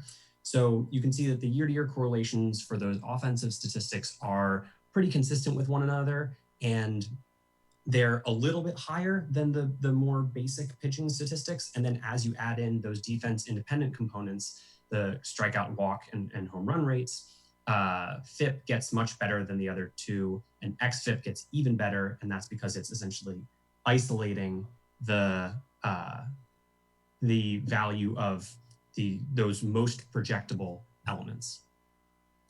On the bottom here, we have the defensive side of things. So per 1,000 inning DRS, on the left side, we have the previously existing defensive run saved system. So Brian and Mark talked yesterday about the new system that we're implementing, but the previous system had pretty strong year-to-year correlations, essentially equivalent with the offensive side of things. And in our new system, the year-to-year correlations are pretty similar. The differences there, it might be a little bit lower, but generally we're talking about things that are at about the same level once you consider sort of random variation and that sort of thing. The obvious question you should have from looking at this is, we improved defensive runs saved, so why isn't it more stable? Particularly because when we improved the system, we tried to remove factors that are outside of the player's control. And so in theory, from year to year, if you're removing factors outside of the player's control, then you should have a little bit more stability over time.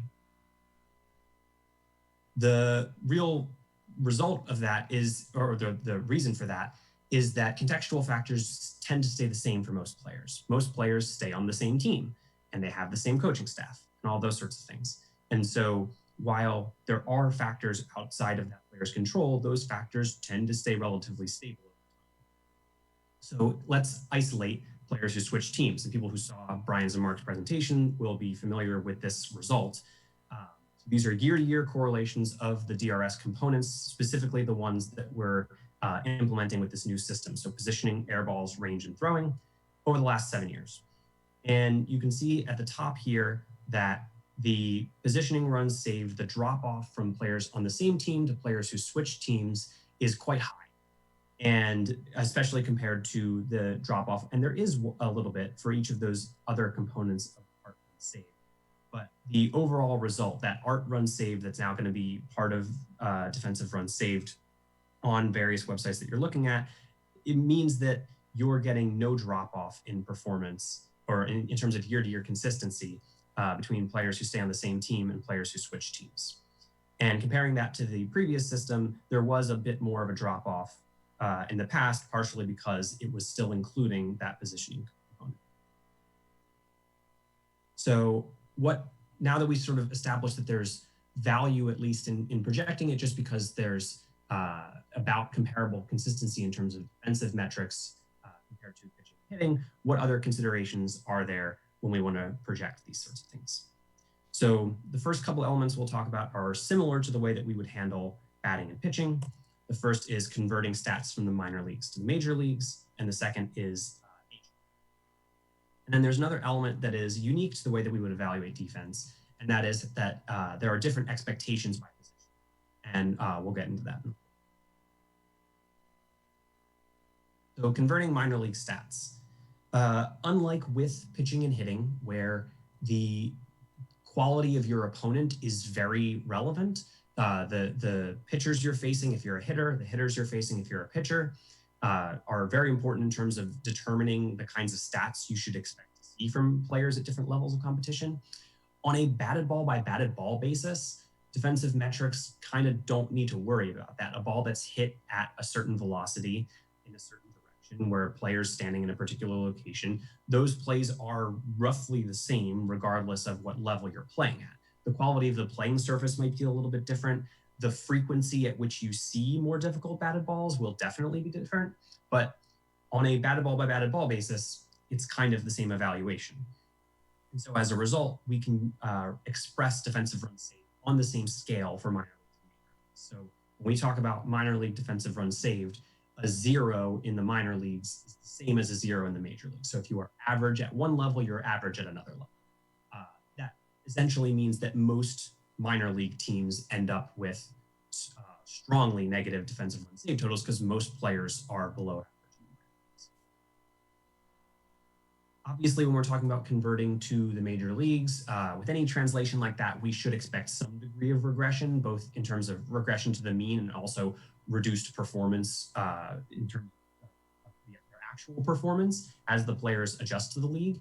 But outlier performances in particular, we found quite predictive in terms of their results their first year in the major leagues.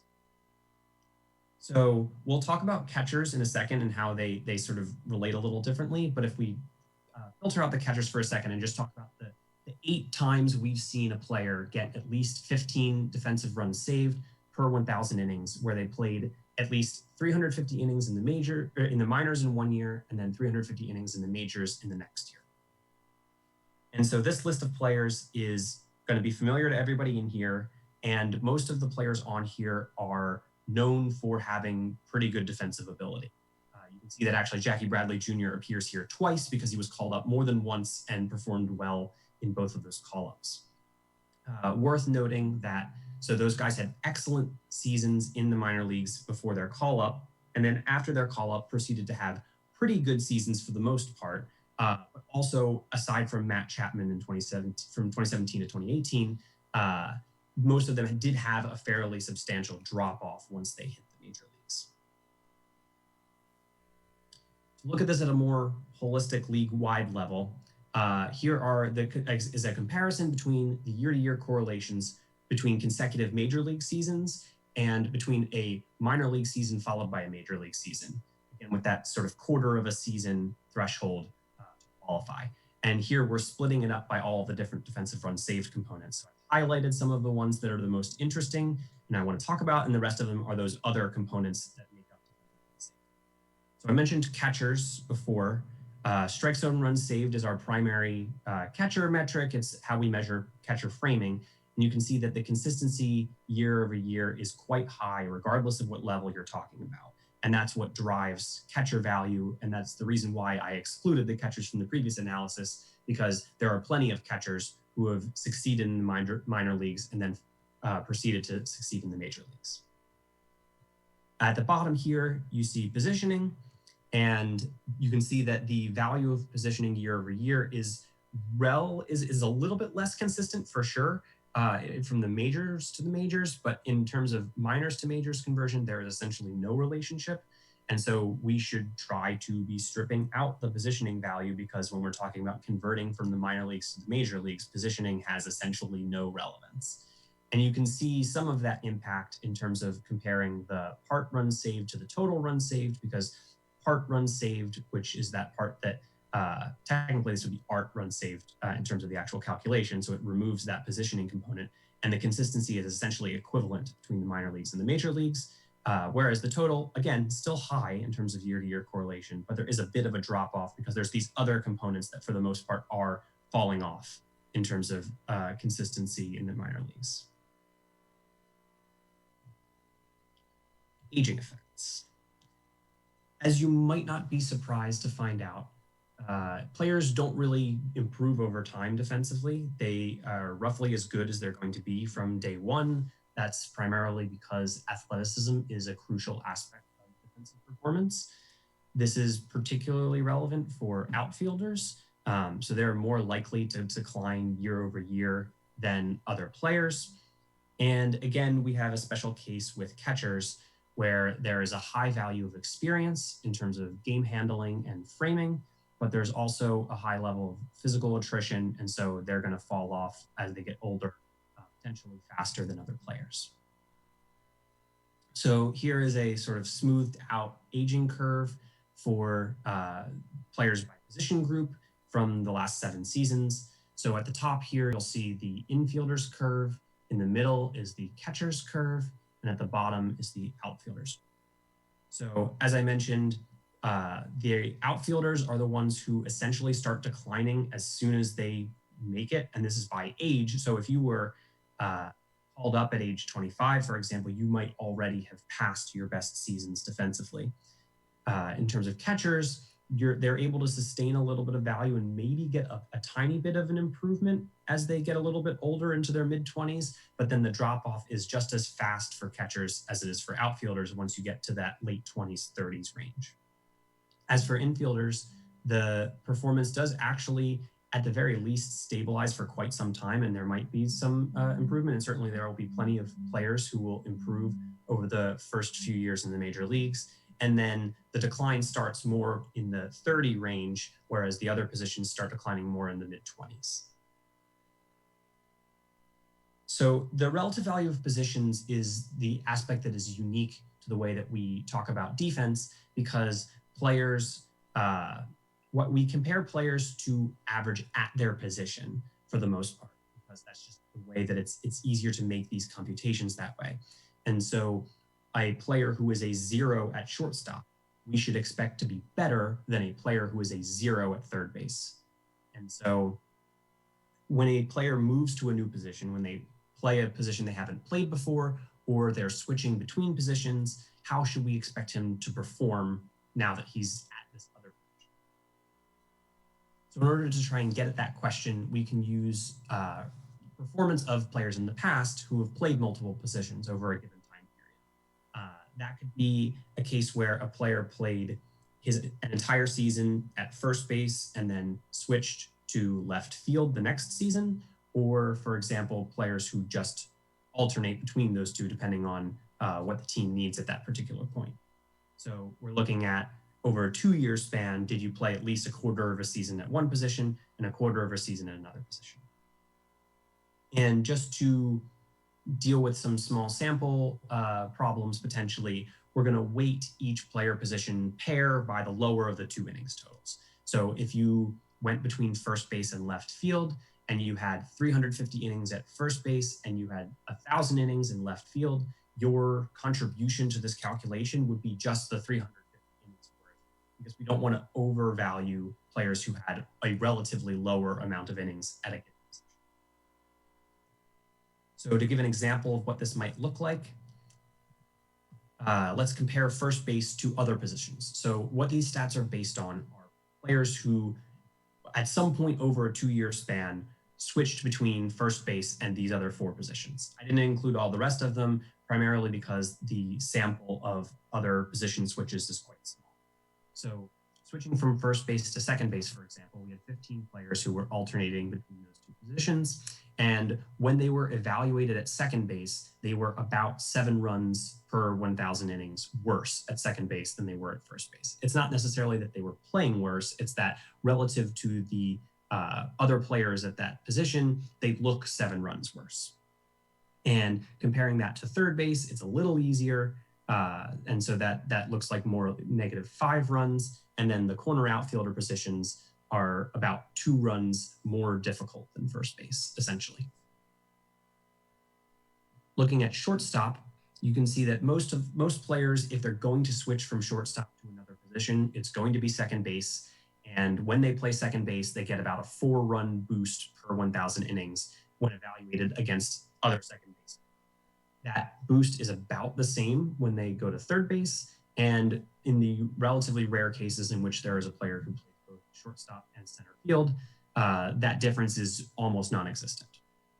And so those positions are essentially at the top of the food chain in terms of the defensive spectrum. One thing that's definitely worth pointing out here is that when we're looking at second base and third base, when comparing to shortstop, that difference is essentially the same. We're talking about 4 runs easier when we're looking at second base and third base compared to shortstop. When comparing it to first base, that difference is different, for lack of a better phrase. There is a larger difference between first base and second base than first base and third base. So it's important to understand that there is a sort of non-transitivity between the sort of comparisons between positions. And so while we would like to have this sort of linear defensive spectrum where I have the one position followed by another position followed by another position in a straight line, really there's a sort of fluid relationship there because certain skills translate to other positions a little easier. And there's just not going to be this straight line. That said, I'm going to present you with a straight line just to sort of frame what we just talked about. So this is, again, a rough schematic of the relative value of positions. And the scale is about 8 or 9 runs per 1,000 innings from the top to the bottom. And so center field and shortstop end up at the top of the spectrum here. Then there's a pretty big jump to any other position. And then second and third base come up next, followed by the corner outfield spots, followed by first base. And you can see that catcher is sort of off to the side here, and it's kind of fuzzy, and that's intentional because there are just so few opportunities to find players switching from catcher to any position other than first base. And so we can have a pretty decent understanding of how catchers compare to first basemen, and they're about in that second base range, maybe a little bit higher. But because there aren't too many cases of players switching to other positions from catcher, we don't really have a way to place them on this scale. Although obviously we would feel pretty confident that if anything, they might be a little bit higher. That said, the skill set for catcher is so unique that players who can switch between them might not be as much of a difference there, but because the value of having a catcher who can play for entire seasons is so much because of that attrition, there is more value placed on the position, even more than what you would see from this scale. Just to give a quick example of how we might sort of use these components in action, we'll talk about Mookie Betts, who was just traded from the Red Sox to the Dodgers. And he played his entire career in right field for the most part, and now is going to a team who has their own MVP right fielder in Cody Bellinger. And so you could see Betts playing plenty of center field. So what could Betts do if the Dodgers just decided to move him to center field in 20? Using a Marcel estimate that's just sort of a weighted average leaning on the most recent season and going back 3 years, if we use that estimate of his runs saved and his innings, that would suggest that he would play about 1,200 innings and would save about 20 runs in right field were he to play there. The conversion from right field to center field would be about -9 runs saved. And so that's just because it's more difficult, and that's scaled to that 1,230 innings as opposed to the per 1,000 innings we saw earlier. And then aging from 26 to 27, maybe he'd be a little bit worse, again, because outfielders tend to decline much faster, but generally we're talking about not much of a change. And so the expected result for Mookie playing a full season in center field would be about 11 runs saved. So that's pretty much all for me. Just wanted to acknowledge our BIS video scouts who collect so much of the data that we're using for this purpose. And are spending a lot of effort doing that, although not so much in the last couple of weeks necessarily. Thanks to John DeWan, who's the CEO of the company and who's constantly keeping us going in terms of getting ideas to try and advance our knowledge of baseball. Thank you to the BIS R&D team, particularly the recently departed Andrew Kine, who laid up a lot of the groundwork for the calculations that were used in this and sort of set the basis for this presentation. And to SABR and you guys for allowing me to present. So thank you very much. And if there are any questions, feel free. Otherwise, I'll be available. You can send me an email or anything like that. Thank you.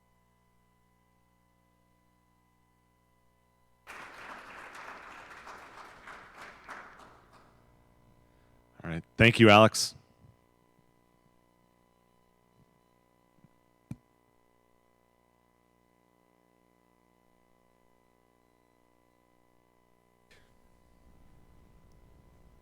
We'll be back in right around 5 to 7 minutes with our panel on the automated strike zone.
Rob. Rob Neyer?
All right. See you again. Yeah.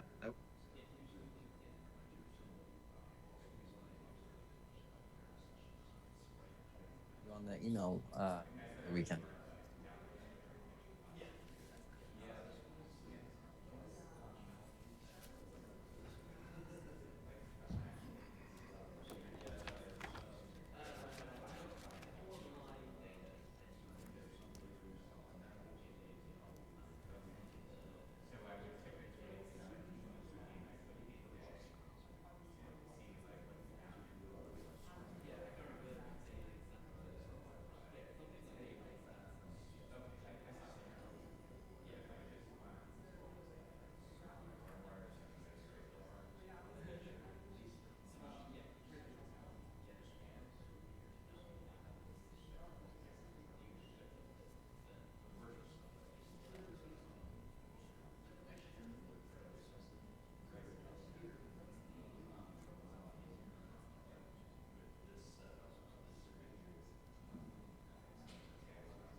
Am I good here?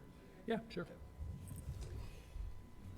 It's pretty darn good. It's good enough to system and What is the name of this panel? Right here, it's, Those guys can't see me, I don't think. Hi, guys.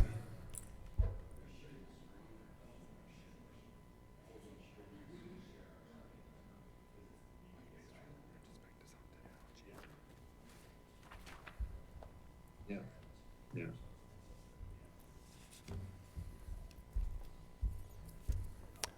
Bobby and Ben, can you raise your hand if you can hear me? Awesome. What do you think? Should we go? We're going, we're live. Live on the internet. Welcome everyone to Automated Strike Zone, Perspectives on the Technology and How It May Affect the Game. Before we get started again, huge thanks to everybody at SABR for, this has been amazingly smooth conference despite all the difficulties in the live streaming, and hats off to them. First, our panelists. Bobby Evans. Bobby, can you raise your hand? There's Bobby. After graduating from, and I got this from Wikipedia, Bobby, I hope this is correct. After graduating from the University of North Carolina, Bobby worked in the commissioner's office for 3 years. He went to work for the Giants in 1994 and served as the Giants general manager from 2015 through 2018 season.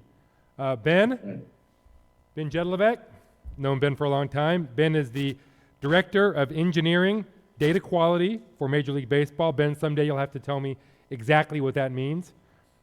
Previously, Ben was the President of Baseball Info Solutions and was the co-author of volumes 3 and 4 of the beloved Fielding Bible. Volume 5 is just now coming out, by the way. I've got it at my house, and it's great. Recommend it. And sitting here to my left is Wayne Greiner, the President of Quality of Pitch Baseball. So welcome, everybody. Automated strike zone. It's been a hot topic for a long time. Why is it a topic? Well, it's a topic because human beings are imperfect, right? Depending on which metric you look at, umpires miss between 5 and 10% of called pitches. Some people are shocked by that number, but the great majority of those missed, put that in quotes, pitches are on the edges and could be missed by anyone, even the greatest umpires in the world, which is basically who we're seeing on the field. And I suspect that if we had perfect measurement, the figures would be even lower than 5 or 10%.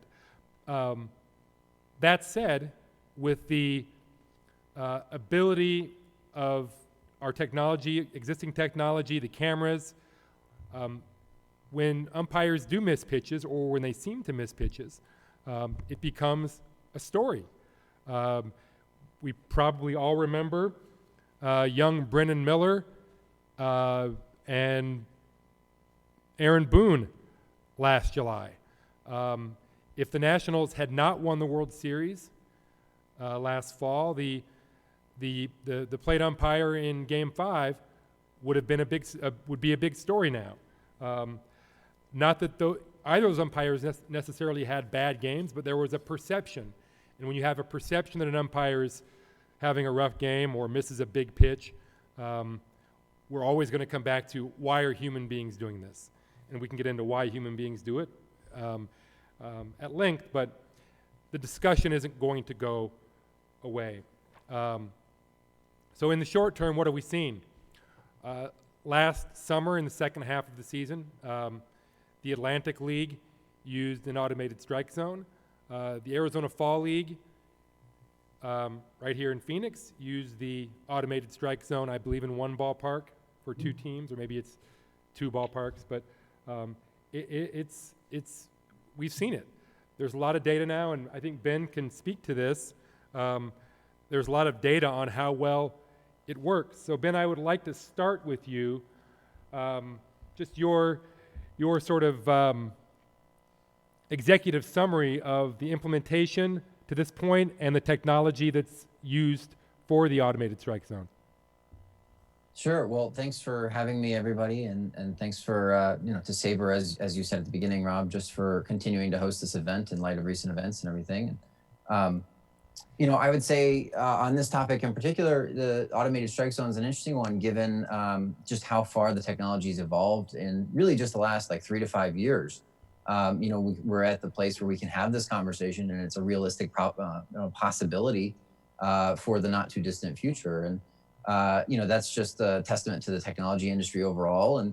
And we at Major League Baseball are, going to try to continue to use technology to improve the games, not just the, kind of the accuracy of the on-the-field product, but also the experience for the fans. And this is one of those areas where, consistency is desired. It's and the umpires do a tremendously great job, consistent job as a whole. But if there's ways that we can make kind of improve the product, then we're certainly going to take a look at them.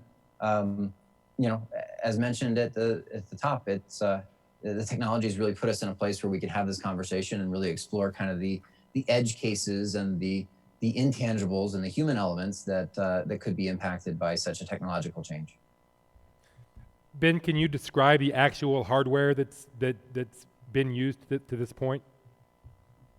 Sure. It's really kind of two separate components, right? There's one component that is involved in tracking the baseball and calibrating that to the field of play and then to the strike zone specifically. And you can use, there's a number of different technologies out there that are capable of tracking a baseball in real time and providing information about where that pitch was. Was it in the strike zone or not? And there's a lot of details around, whether we're going with, as a lot of you probably heard in the presentation on Friday, and if you didn't, you should check out the live stream that Greg, Kane, and Clay Nunnally that is archived on YouTube by SABR now. It's a great overview of the Hawkeye system that we're putting in at the Major League level, and so that is certainly one of the technologies that can be used to power the ball tracking component of this. And then the other part of it that probably gets overlooked is just how do you get that message? How do you get that ball or strike, binary outcome relayed to the umpire in real time so that he can make a call and he can actually relay the call to the players and to the fans and everybody else without disrupting the flow of the game. And so there's a lot of different, that's one of the areas where we've probably spent the most time, given the technological improvements on the ball tracking side. We've spent a lot of our time really focusing on just how to get that message from the tracking system to the umpire in a preferably a headphone of some kind. And so we've tried a few different ways of doing that, from iPods in their pockets and that are connected to Wi-Fi, where the message gets transmitted via Wi-Fi through a mobile app, and then that relays it to a headphone that they have in their ear that just says ball or strike, and the umpire makes the call accordingly after, of course, considering the other elements beyond just whether the pitch was in the strike zone or not. Did the batter swing, and all of those elements that are still in play that the umpire's got to make. His job's actually changing and becoming hard in different ways now because he has to kind of think, he has to process the information in his ear with the information that he sees differently than he has historically. Now, but I want to establish a sort of context. And Ben, you're free to abstain if you like, but Bobby and Wayne, at least, and I'm going to participate too. Could you just raise your hand if you think we will see an automated strike zone in Major League Baseball within the next 5 seasons? Yeah, I'm going to abstain from this one. You're going to So abstain, don't okay. count How me about as- the don't next count me 3 as a seasons? non-vote. Yeah. Hopefully. Just one, I'm the only one in the next 3. Okay, that's interesting. Bobby, what do you see as the limits of the implementation, which is to say, you don't think it's going to happen within the next 3 years, perhaps? What do you think? Yeah, I think it's probably 3 to 4 years. I think that probably 3 years of working its way into minor league games and working out all the particulars to, and it is another element of negotiation with the umpires union. So I think that there's enough hurdles that it'll probably take at least 3 years, but certainly by 5 years we should be able to see the technology in major league games on a regular basis. And I think that it's really just the amount of getting players, clubs, and the technology, ready along with the logistics. I think that certainly we're going to see it soon. Wayne? Yeah, I think what might delay it slightly, as Ben has already mentioned, is the switch from TrackMan over to Hawkeye. I'm sure MLB wants to see how that's going to all work and maybe proceed a little more cautiously that way. But definitely it's coming, and we from a QOP or quality of pitch perspective, we are already using an automated strike zone within our algorithm, so we would embrace that if that is brought to light. Now, Ben, I don't know to what degree you're able to speak to this, but the when I've talked to people about this, including a longtime Major League umpire, one of his concerns is, or the question he has is about pitches that, according to the rule book, are certainly strikes, but they're just simply not called strikes because nobody would buy it. The umpire can't sell it. The batter's not going to believe it. The manager's not going to believe it. Have you sort of thought about that question? And how, there was a famous example, and I thought that it went pretty smoothly in the Atlantic League last year. I think there was pretty good buy-in from most of the players and umpires and coaching staffs. I recall there was one incident where a player was ejected for arguing because a strike was called on a ball that essentially or nearly landed in the dirt. It was just a breaking ball that clipped probably the very front edge of the strike zone as it was going down, and that's a tough one. So that's one of the reservations that people at the major league level at least seem to have. Yeah, I totally agree. And that's something we've spent a lot of time thinking about and trying to understand the human element and the kind of the differences and the impact that this change might have, good or bad, and trying to make sure that that we can align this and implement this in a way that's only going to be a positive for the game.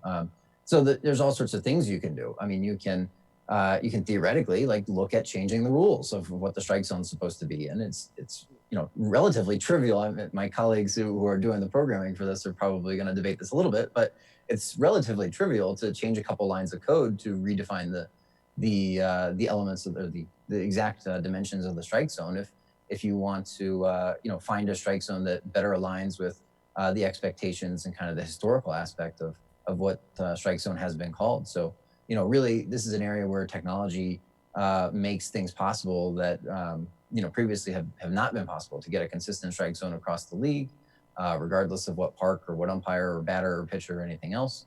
We want to make sure that we implement that in a way that makes the game better for all involved.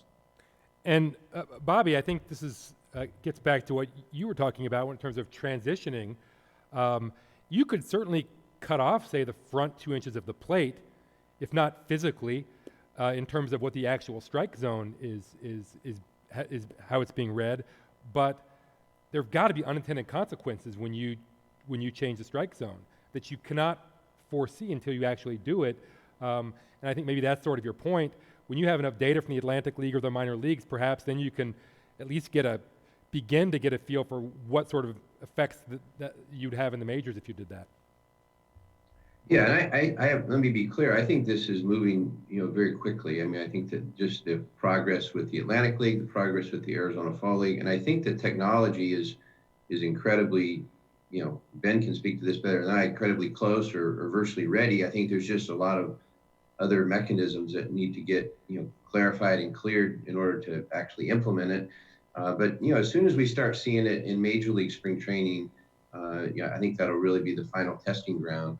And again, whether they implement this throughout minor league baseball after the fact or before the fact, we'll have some bearing on this as well. But I do think that the technology is going to give us as true a strike zone as I think anybody could want. And cutting off 2 inches, I mean, that's going to be another debate. And again, I don't know that ultimately the technology necessarily requires that. I mean, Ben can again speak to that as well. Wayne, have you been able to notice a systematic difference between the strike zone in the rule book and the strike zone as it's actually called on the field? Because that's really what we're talking about here. That's where the change would come if the strike zone isn't officially changed. Right. Yeah, so we introduced our QOP metric back at this conference 5 years ago, 2015. So we've been calculating Major League Baseball pitch quality now for the last 5 years.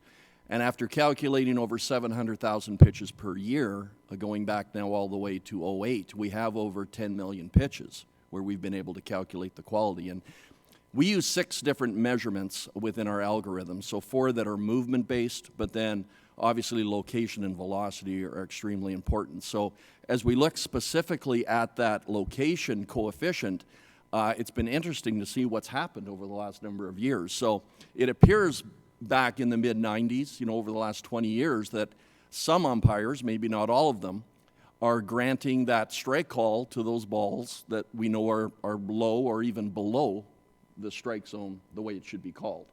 So really interesting to see that that's happened, and some pitchers have definitely taken advantage of that.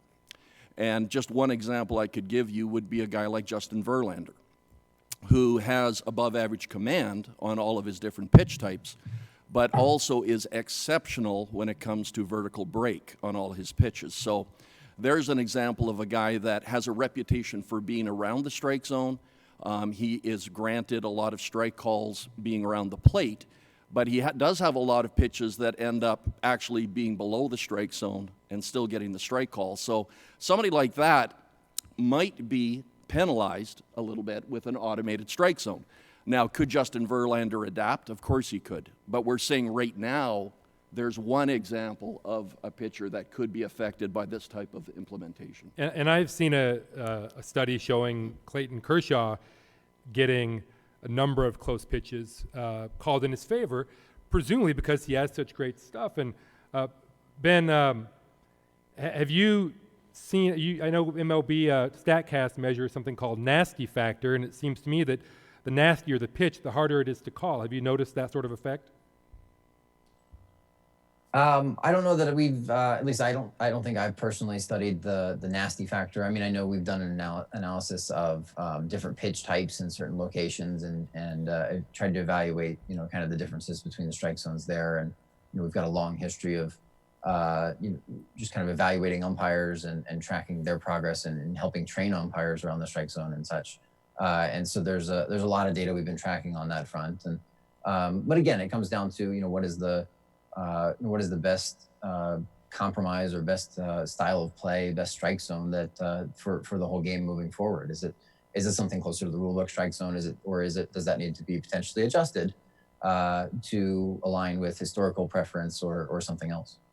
Well, it certainly seems to me that essentially this is a zero-sum game. You would have some winners, some losers. Bobby, maybe you could speak to that generally, the sorts of pitchers that you might be looking for if the strike zone was enforced precisely as it's in the rule book. And also, we have a question from the audience. Would you worry about veterans having an adjustment period versus young players who had worked with this in the minor leagues and in the Arizona Fall League, places like that? I think it's going to be an adjustment for pitchers immensely, just from the fact that they so much, want to be on the edge of the plate. They want to get as little of the plate as they can to hopefully create enough deception where, one, it's either taken for a strike or two, it's enough out of the zone or deception that they get a swing and miss. So I think that, when the strike zone is really fine and mechanical and there's really no gray area, by way of technology, I think it's going to be an adjustment for pitchers to really, they're going to need to get that swing and miss because they're not going to get that called strike, just outside the zone that the Brandon Belt, who's maybe the best umpire in uniform, as a hitter, that just won't swing at it. And so they're going to have to find a way to, as far as their stuff, to create the deception, whether that's in velocity or deception in angle or deception in overall movement and stuff, because you're not going to get those edgy strikes that you've been getting, and that I think that's not necessarily unique for the veteran. I mean, certainly will be an adjustment for the veteran at the big league level and not getting strikes that they've gotten, but even for the minor league player that's getting his first big league call up, he's been getting those calls in the minor league, so he's going to have to work in a much tighter zone, and it may really benefit the hitter. Wayne? Yeah, I think, if this gets implemented, this automatic strike zone, what we would want to monitor and find very interesting is, at present, most MLB pitchers go through early in the game feeling out the umpire. They're trying to determine what is the strike zone going to be today. So most pitchers are going to, be slightly off the plate, see if they get the call, and if they do, they're going to take more liberties and obviously try and expand the strike zone, which only makes sense. Once that exercise is futile and there's no need to go through that process anymore, what we would anticipate is a lot of pitchers, especially those that have been successful working ahead in the count, could be much more aggressive. And what they could do is pound the zone earlier in counts, but not just that, but actually rely more on their primary pitches rather than going to their secondary pitch types. Now, what is that going to do through the course of the game? You know, are we going to see pitchers, if that's the strategy they have to take, maybe now they are getting 3 times through the batting order, they may be forced to only get 2 times through the batting order. We might be going to the bullpens earlier. We might have more openers, not fewer openers to start game. All of those kind of ramifications. So I think it's going to be really interesting to see how aggressive pitchers would be. And then the flip side of that is, are the hitters going to be more aggressive? Knowing that some pitchers are going to have to pound the strike zone. Instead of throwing around the strike zone, they're going to have to throw more in the strike zone. And will hitters take advantage of that? So it's a give and take. It's a back and forth. Who's going to adapt the best to determine the pitch outcome? I referenced unintended consequences earlier. Well, this isn't exactly unintended or intended, but it's certainly a consequence. We have been probably every analytics conference that I've attended, or nearly all of them, there has been a presentation about pitch framing, which has been such a popular subject, first in this sort of setting, and not long afterward, actually in Major League Baseball, when you could measure it. That's presumably going to go away completely. Pitch framing is, I would assume, utterly irrelevant. Mm-hmm. Bobby, how do you feel about that? If you're building a team, all of a sudden, that particular skill, which we've come to think is so important, all of a sudden is meaningless. What does that do to your roster construction or your player development? Yeah, of course, catcher framing has been in part of the game for forever. It's just been more recent that we've been able to actually measure it. So it is kind of something that's addictive. So you are going to miss it. Those of us who have depended on it. I will say that for the catcher, I think that allows him to focus on other aspects of his game. I mean, he's really just receiving the ball and then making sure he's holding runners, calling a good game. It just takes that element away. And there's really only so many guys that are really all that elite at it anyway. But yeah, I mean, I think it's kind of disappointing to lose that part of the game. But I think there's enough going on back there that I think the catchers can then zone in on other parts of their game that are just as important and obviously will have more impact given that won't be a factor. Well, and it must be a bit disorienting for catchers who are being trained. I would say as we speak, but nobody's being trained at this moment. But for the last few years, catchers have been working a lot harder on framing, generally speaking, than they used to. And they must be paying attention and realize that at some point in the not distant future, that skill's not going to be all that useful. So I wonder if they're already having those thoughts. Rob, can I say something on that? Sure, go ahead. Just from a pitch quality perspective, the philosophy of what we do has always been to try and measure those things that the pitcher himself can control. And that's why, an automated strike zone where it's not a subjective decision by the umpire, the reason we would favor that is that's something that right now the pitcher can't control, but an automated strike zone, he can control where he throws the baseball. When it comes to the catcher, what would the benefit to the pitcher that we would see is if he doesn't have to frame each pitch is, later in the games, I'm not sure what the fatigue factor is when catchers have to frame each and every pitch, but we would see the benefit, as Bobby said, controlling the running game, that catchers can get in a much better throwing position to receive the baseball. Therefore, they're going to control the running game much better, which would benefit the pitcher. But also things like later in games blocking balls in the dirt, you know what I mean, which is going to be a huge benefit to the pitcher.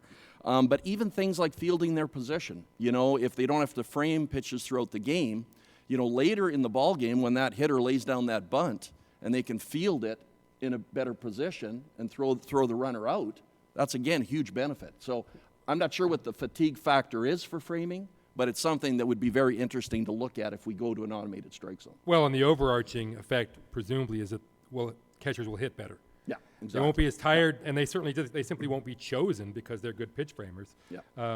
There have been some catchers in the last 10 or 20 years who would not be allowed to catch in today's game because their framing has been measured as as being too poor. By the way, if anybody has questions here in the audience, there are cards in the back. If you're watching on our streaming channel, you can pop into the chat and send those along, and I will see them. Ben, this is for you. I can't speak to the veracity of the account because I haven't read about it, but maybe you can respond. In the Atlantic League last season, when this was first introduced, there were some players who had very big strike zones as they lied about their height.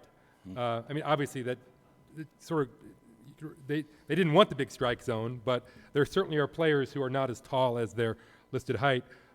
What other human factors might influence the system? And Bobby, you're free to speak to this too. Sure. Yeah. I mean, I think that's an area we've looked at pretty closely, and just trying to set the strike zone, the tops and the bottom. Without getting into specifics, I think that's something, another area, just kind of doubling back to the previous, the initial conversation, is that's something that I think, there's a rule book definition of the top and the bottom of the strike zone, and then there's a practical definition as well. And, it's something that we're going to continue to study very closely and try to find out what's the right strike zone for the game going forward, to strike the right balance that's appealing to fans and works for players and coaches and umpires and everybody else. So that's an area of ongoing discussion and evaluation. Yeah, I mean, I think that from a front office, player development, coaching staff, player perspective, I mean, I think once it's clearly established and defined, I think everyone will get used to it. I mean, again, you do have a defined strike zone in the rule book, and as long as the technology will allow to read the appropriate zone based on the hitter that's at the plate, I think just as the umpire has to read it, I would assume that the technology would, and I think it'll ultimately be an advantage as people get used to it. So I have a question here, and it says for Ben, but this is a question for the whole panel, everybody in the audience, every baseball fan, really. Ben, I don't know if you can speak to this directly, but we'll start with you. And for me, it is the single most interesting question around this subject. I will ask the question and then I'll give a little context. Has MLB considered using the automated strike zone to generate a specific style of play, or could it adjust on the fly? And I think what the general question here is, can MLB make a decision that, and now we're getting into my own personal preferences and biases, but result in fewer strikeouts, fewer home runs, more batted balls in play, a greater diversity of events. Most of the people that I talk to would like to see that. I suspect that both Ben and Bobby and Wayne would like to see that. Mm-hmm. I know there are people out there who would love to see the game be mostly home runs and strikeouts. None of them are my friends, but I do know they're out there. And to me, an automated strike zone seems like a wonderful opportunity to move toward a different, and in my opinion, better style of play. It's not at all clear to me that Major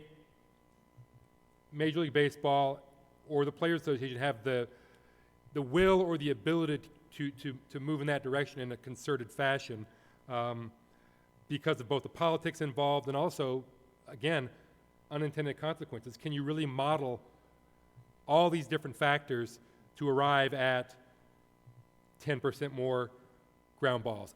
I don't know, which is why I'm asking the question. So, Ben, we'll start with you, and I know you might be limited in what you can say about internal discussions, but please lead us off. Yeah, I mean, without being too specific on this, I think your question gets right at the mindset that is very important to us, and I think we as an organization, the commissioner has set some organization goals, and one of them relates to the use of technology to improve the game, whether that's just the the product on the field or really just the experience for fans. How they interact with the game, how they consume games, whether it's watching them live or consuming data and statistics or other content around the game. These are all priorities for the league. And so, we certainly see technology. Baseball has a strong history with technology. We've been tracking things in baseball dating back to Henry Chadwick's box scores. And so we've been tracking data and have a lot of things kind of going for us historically. And we're going to continue that into this next generation of technology and continue to study them as best you can and carefully, of course. It's I think your point about unintended consequences, I think Wayne mentioned as well, is well taken, and that's why we do the partnership with the Atlantic League. I think is a really interesting one, where they've been great partners in letting kind of experimenting with some new rules, some ideas, and cooperating with Major League Baseball in that way, and giving the players a chance to get exposed to some of these ideas and kind of getting their feedback from the players and the coaches, the feedback that can help guide us towards making the product at the Major League level better. And looking at, going back a couple of questions ago, we were talking about catcher framing becoming a diminished value. But if you also consider one of the rules in play in the Atlantic League last year was the step-off rule on pickoff throws, requiring that both lefties and righties step off the rubber before they commit a pickoff throw. All of it, and if you look at the data from the Atlantic League last year, you saw a significant, something on the order of 50% increase in stolen bases per game. All of a sudden, you've just answered your question about how do you, what is a catcher going to do anymore? We're going to have a different kind of player as a catcher defensively going forward. Well, there you go. Now, all of a sudden, the running game is a lot more important than it was previously if you start considering the impact of those sorts of rules. And so, what we can do with technology, I think the commissioner has been very proactive in kind of considering how technology can improve the game going forward, building upon the success of instant replay and other such things. Bobby, do you think that, first of all, do you think that it's possible to sort out all these different consequences to arrive at an endpoint? And second, do you think it's something that the players could be on board with eventually? I mean, anytime you're changing the strike zone, I mean, it's always going to have, a challenge to convince, the players, coaches, those on the field, how that is an advantage or in the best interest of the game. I mean, they're going to have, that's going to be a challenge for them. But I think the reality is, I think that once there is a change, and if it's something that you give a long enough period of time, it could have the desired outcome that you're looking for. But the hitters will adjust. I mean, if you just, for example, the only change to the strike zone is that you add 3 inches on the outside part of the plate, So hitters are just going to move closer to the plate, so they're going to adjust, I mean, depending on where that strike zone is. But again, I think that doing a lot of maneuvering of the strike zone, it has to be taken seriously, and it's not something that you can change year to year. It's something that again, there's already going to be a significant adjustment to the technology, directing the call of strike or ball. So the adjustment of the strike zone in different directions, up and down and outside, inside. I mean, those are, as much as they may give desired outcomes, they're not going to be overly excited by that on the field, just because, again, they're used to a strike zone for, what consistency they have now with the umpires, whether it be at the minor league or major league level. And Bobby, I would assume that this would have to be negotiated with the players? Yeah, I mean, I think that, all major league on-field rules are considered, something that the commissioner, again, he has some unilateral power, but, all those rules at some level enter into negotiation from the commissioner's office and the players union. But anytime it involves, the umpires as well, there's obviously, discussion. Now, of course, once there's automated strike zone and that's been settled with the umpires union, the adjustment of that strike zone won't have as much impact on the umpire himself. It'll then just be really between the union and the commissioner's office. So here's one from the audience. How will the automated strike zone affect player and manager interactions with umpires? And I think I want to expand that and wonder how this would affect the pace of play. We're presumably going to have fewer arguments about balls and strikes or fewer step outs while the batter says something under his breath, but would this improve pace of play? Do you have any data on that just from the Atlantic League, Ben? I'm sure that we've looked at that. I don't recall the answer on that. But I think there's merit to the idea, at least, that it could improve pace of play in terms of that. I think we learned last year in the Atlantic League that it's not going to eliminate challenging the umpires, even when on ball and strike calls. There's some good YouTube videos of that, but it'll be interesting to kind of see how that settles in with time to see what the dynamic becomes. And it's hopefully it's a more productive and constructive one, building on the relationships they already have, which are overwhelmingly positive. Bobby, I think we all we have a sort of nostalgic vision of arguments between umpires and managers in particular, often about balls and strikes. Obviously, there are a lot of nostalgic things that have gone away that we ultimately don't miss a whole lot, but is this something that you would miss?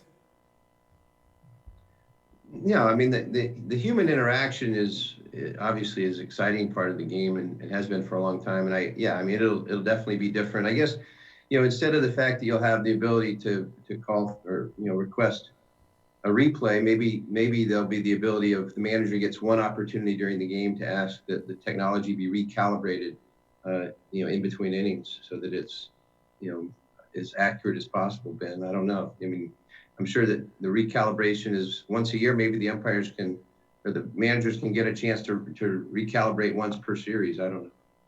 Rob, can I comment on that? Sure, go ahead, Wayne. If with Hawkeye now being in place, if let's say MLB went down the path of professional tennis, let's say, which already uses Hawkeye, it's interesting how the chair umpire and the line umpires are making the call, right? Is the ball in or out? But then the players are allowed so many challenges, right, throughout the course of the game. So it'd be very interesting to just have an open mind and see what that could look like for Major League Baseball if they did allow a coach or players, like we said, to have so many challenges throughout the course of the game on a ball or strike call. So. Right. I'll just add, from a personal experience, I remember in 6th grade, I was playing a basketball game and I drew my 5th foul without even touching an opposing player and was fouled out of the game as a result. And I, in 6th grade, you're not allowed to argue with the referees all that much. And my dad was the coach. I'm pretty sure he wouldn't have allowed that anyways. But, for me, that was actually I still remember that 2 decades later as kind of a turning point in my basketball experience. And one of the reasons that I stopped playing basketball and enjoying the game of basketball as much, just because of some of those frustrating moments like that. And that's why something like this is really an opportunity to kind of improve the game and to eliminate some of those frustrating moments. You don't want to remember that a crucial call that made the difference in your game or your team's season or that sort of thing. You want to see the players decide the outcome on the field in their own right, right? Mm-hmm.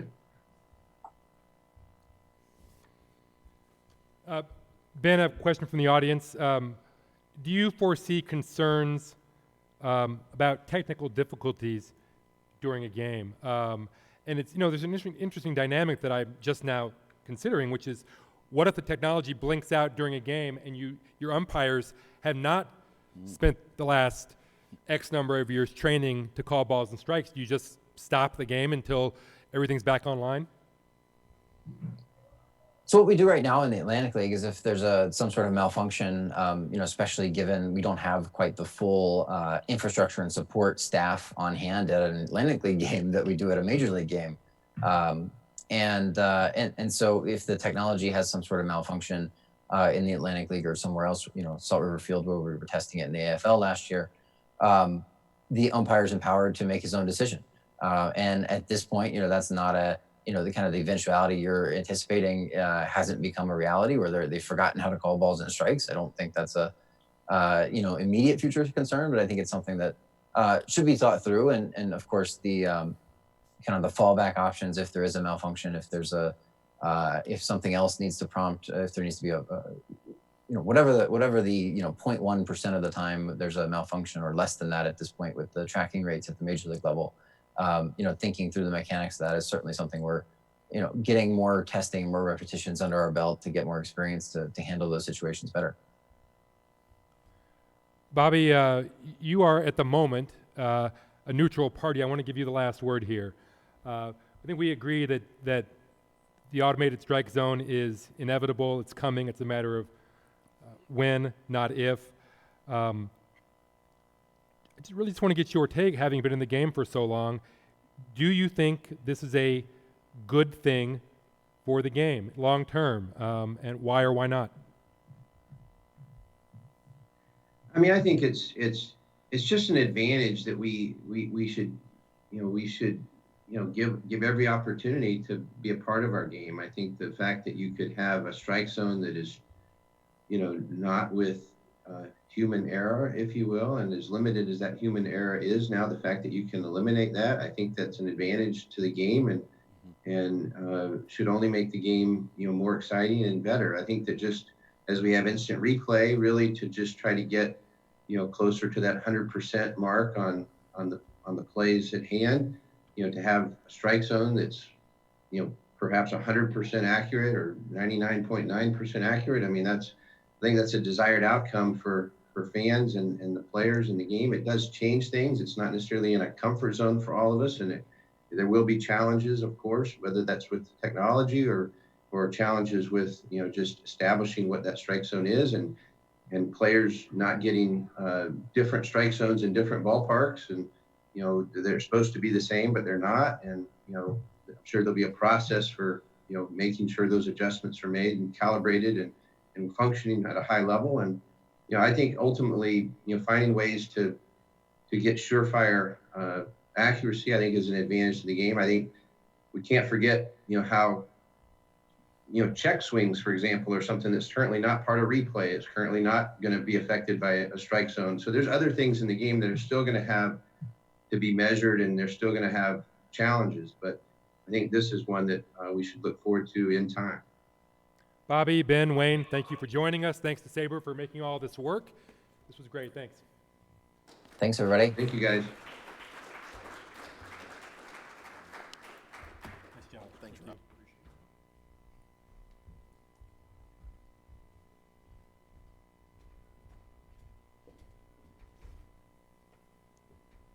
Cool. Yeah, that was fun. I think I have all my stuff. That's all I have. Okay, good. All right, and we are back at 11:15 Pacific and Mountain Standard Time with the final research presentations of the conference. Thanks.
Hello?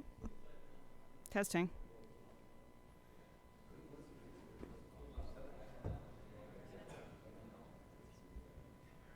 Mm-hmm. Sorry, what? Thank you. Okay, no worries. Am I live? All right. Hi. You guys are probably getting sick of my face, but you'll deal. So I am talking about the 2019 ball. Big surprise. And again, change. So I'm going to try to sort of go quickly through the actual 2019 stuff because the really interesting stuff is the postseason. We've probably all seen this graph. The interesting part is really starting here in 2014 and then going up. This is what I call pre-surge, and you'll hear me refer to that, which is everything kind of before mid-2015. Then there's mid-2015 through 2018, which is home run surge 1, and then just 2019, which is home run surge 2. So 2017. That was the first time we ran into this. It's also the first time that we really had science digging into it. MLB had their own home run committee come out with a lot of good scientists with big degrees who did good work, and they ultimately discovered that the source was the ball. And they knew that the ball had lower drag. They did not know what was different about the ball to produce that. I got lucky in that I discovered that there was a change to the ball, which was that the laces on the ball that was home run surge 1 were thicker. You can even see it fairly distinctly here. And ultimately was able to tie that to basically the way that the cotton laces respond to drying, and that the thicker laces may have created a rounder ball. I can go into that a little bit later. That's the current hypothesis. I'm up for a counter one, haven't heard it yet. Now we have 2019.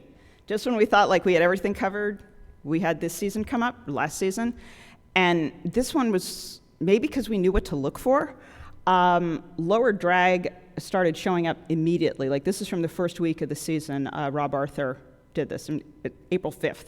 And he was already finding drag comparable to 2017 compared to this being 2018. So like this was a 2017 number. In addition, keep this in mind, MLB Joel Sherman published something in the New York Post on April 11th saying that MLB officials confirmed that their own internal testing had shown that the ball had lower drag. So MLB did know that. We didn't find out, but whatever. So I decided to look at ways that changes could have happened to affect drag. I did bring up, ultimately you'll see I hit lace thickness, but the ways that you do that are, according to the Home Run Committee, size is one. They also suggested leather smoothness, seam height, roundness, spherical symmetry. There was some discussion of pill-centeredness. I won't go into that now, but suffice it to say that's just hard to do. So regardless of MLB's, particularly Commissioner Manfred's discussions of the pill being less off-center, that's not actually, that's like the least viable of these. So looking for differences. And I should point out that in general, I was looking for differences, changes, as opposed to whether or not they had a material impact on drag, because the balls were different. Players were reporting they were different.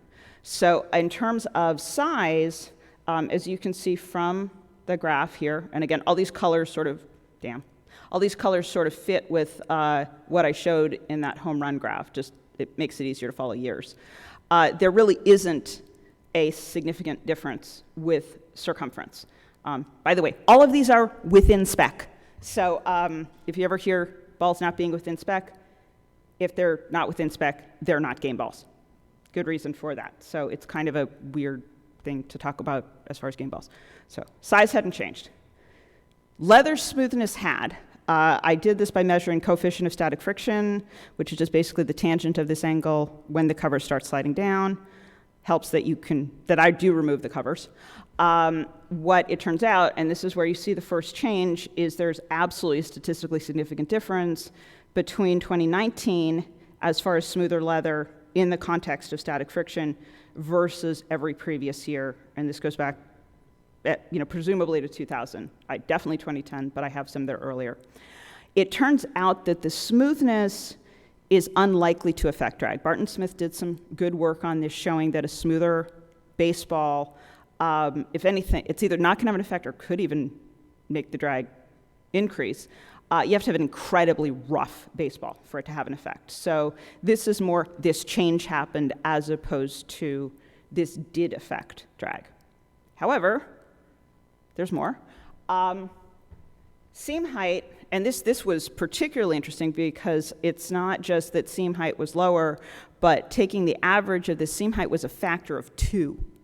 Like, this is half as high, which is crazy. And again, this visualization sort of gives you a feel for what I was looking at because I was taking the balls apart, so it's a comparison between the edges and the center. It turns out this does affect drag. There was some work by Alan Nathan that showed that. There's been more recent work, again by Barton Smith, showing that higher seams create what's called a seam-shifted wake, and bigger wake, more drag. This is probably the biggest contributor.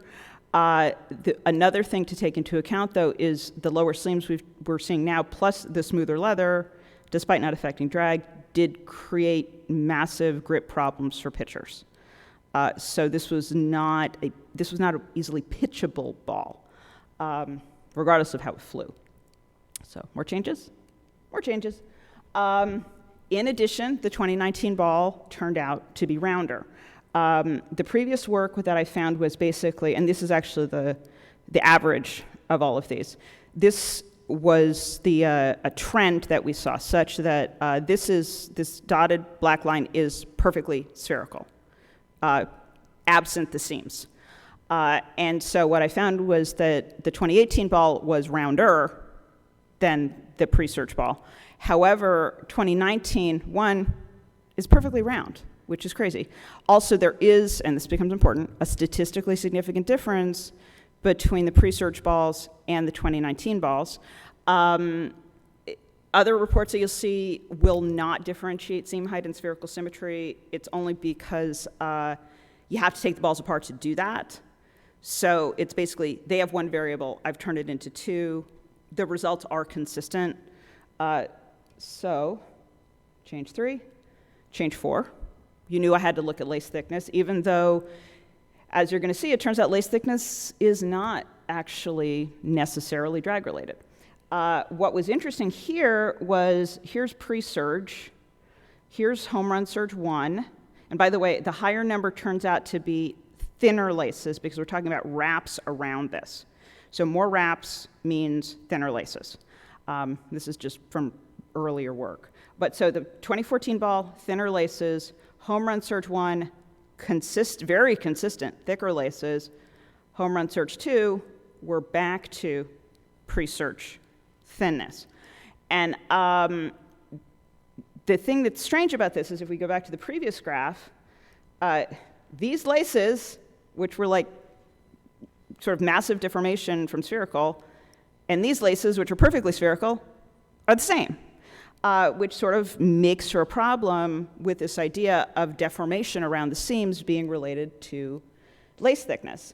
The way that you can deal with that is that it's not a question of the thickness, it's a question of whether or not the laces are stretching to begin with such that you get deformation. The most logical explanation for this is that before baseballs were air dried, it takes several days for a single baseball to dry. If you introduce heat drying, which does, it's more efficient, it speeds up the process anyway, it's like throwing your t-shirt in the dryer, and so suddenly something that's like all stretched out or whatever shrinks back to normal. So by virtue of, and again, laces would have been wet because the covers would have been wet, by virtue of using something like a blow dryer or some kind of heat drying, the thinner laces just never had a chance to stretch, which meant not only did they keep the ball more spherical, or perfectly spherical, but it would also explain the lower seams because the seams would just not have been able to expand out through laces that were being held down. Pitchers even describe the laces as feeling tighter. So again, this is consistent with everything we've seen. And again, also that lace thickness does not turn out to affect aerodynamics regardless of what the Home Run Committee report says. Actually, no, they show it doesn't as well. So it's consistent with my results, is maybe the point. Why did this happen? Turns out, as sort of in conjunction with the report for the 2017 home run surge, within a couple of weeks, MLB announced that they were purchasing part of Rawlings, and that purchase was basically focused on the baseball and baseball manufacturing. And their goals were, they wanted to improve quality control. They wanted more oversight involvement. This was all based on recommendations from the Home Run Committee to essentially make the ball more consistent, make it better, make it more predictable. It looks like they actually did a good job. Smoother leather is kind of a standard that Rawlings has gone for in the past as higher quality. As far as oversight, those thinner laces turn out to be a good thing. That's the one thing that's good for pitchers here. In the thicker laces from Home Run Surge 1 were correlated with the pitcher blister epidemic. And so by making the laces thin again, we may have heard problems from pitchers, but they weren't blisters. Pitchers were not having blister issues this year. So kudos to Rawlings and MLB for taking this into account and at least dealing with this for pitchers. As far as, direct involvement, and this is sort of efficiency, talked about the drying process to improve efficiency. This actually makes sense because this was the first year that the 2019 ball was introduced into AAA. And that would have upped the manufacturing substantially. And so if you're producing more baseballs, the idea of introducing efficiency makes a lot of sense. So these are all really good business decisions. You end up with the baseball that we saw for 2019 based on this. Basically, they did a good job. Kudos. Now we get to the good stuff. This is not to scale, but starting on October 1st, the ball kind of died. I'm calling it the dead ball. It's not exactly. In fact, it's more like a zombie ball because it keeps coming back. Maybe I'll call it that from now on. I like the zombie ball better. So what happened was literally on October 1st, we got this sudden onset. And you can see this is, again, Rob Arthur. This is a day-by-day drag graph. It's going to show scatter, but you can see, again, it's reasonably flat. And then, can you tell when October 1st hits? and the error bars are larger also just because there are fewer games. But this is all over the place. And it really didn't make sense because it happened suddenly. The drag on average was higher, but you also had these day-to-day and game-to-game fluctuations with the drag that really nobody could account for. We did have a few official statements that came out, and these are not chronological. This is more the way I'm choosing to address them. Rawlings CMO, Mike Thompson, did go on the record with Katie Strang saying that, in fact, it was normal if they needed to use balls from previous seasons as game balls, they would. So existing inventory as part of game balls was fine. MLB came out with two statements. The first one was from during the postseason. The second was one that was given directly to me for an article I published in November. And the one that most people saw was stated that postseason balls were being taken from regular season batches and that the only difference was the postseason stamp. I then had a statement directly from the VP, MLB's VP of League Economics at the time. He now has a much cooler title than that. That all of the game balls used during the postseason were made during, or I should say produced, I believe is the word he used, during the first quarter of 2019. So the issue here becomes that in theory, these don't necessarily match up, and they all seem related to date of manufacture. So I decided to look at production date. What I found, I did not have huge samples for these, partly because they're just hard to get, but also because it turns out that all I'm trying to do is disprove one or more of those statements, and if you're trying to disprove something, you don't need a huge sample. It's not the same thing. It's not a statistics thing.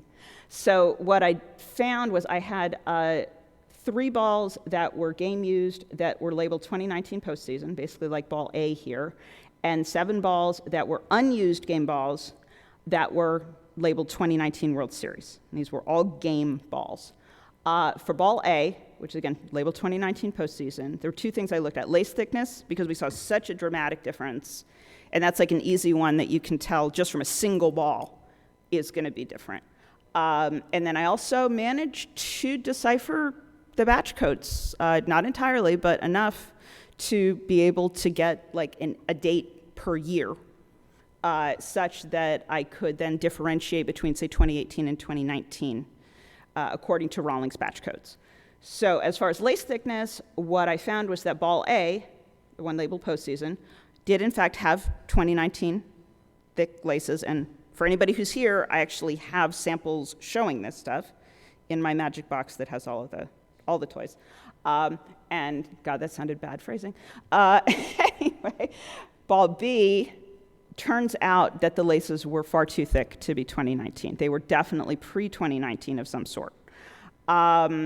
As far as the batch code designations, by the way, these are representative, and one of the 2018 postseason balls is in fact one of these, but anonymity is key, particularly for the postseason.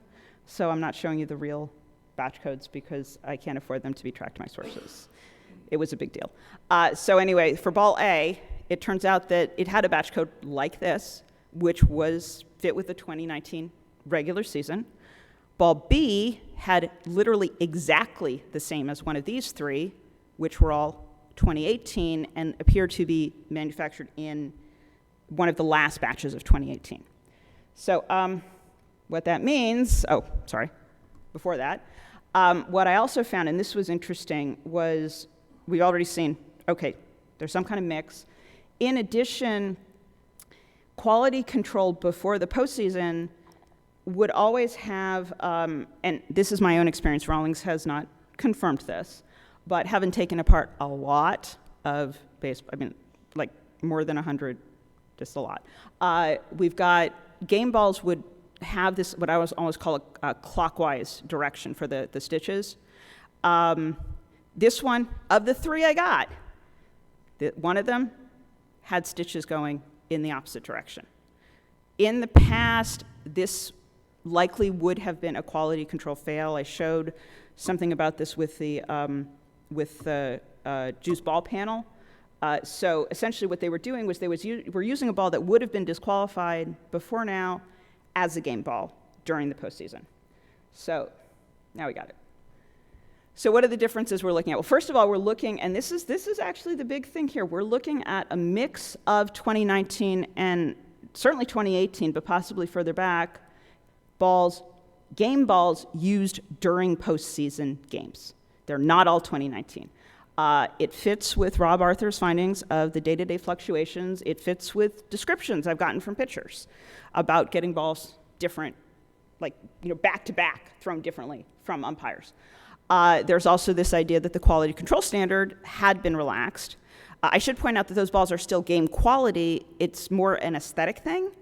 But to go back to these official statements that I brought up before, what we're seeing is completely consistent, or at least the date stuff is consistent with what Rawlings said about using balls from previous seasons.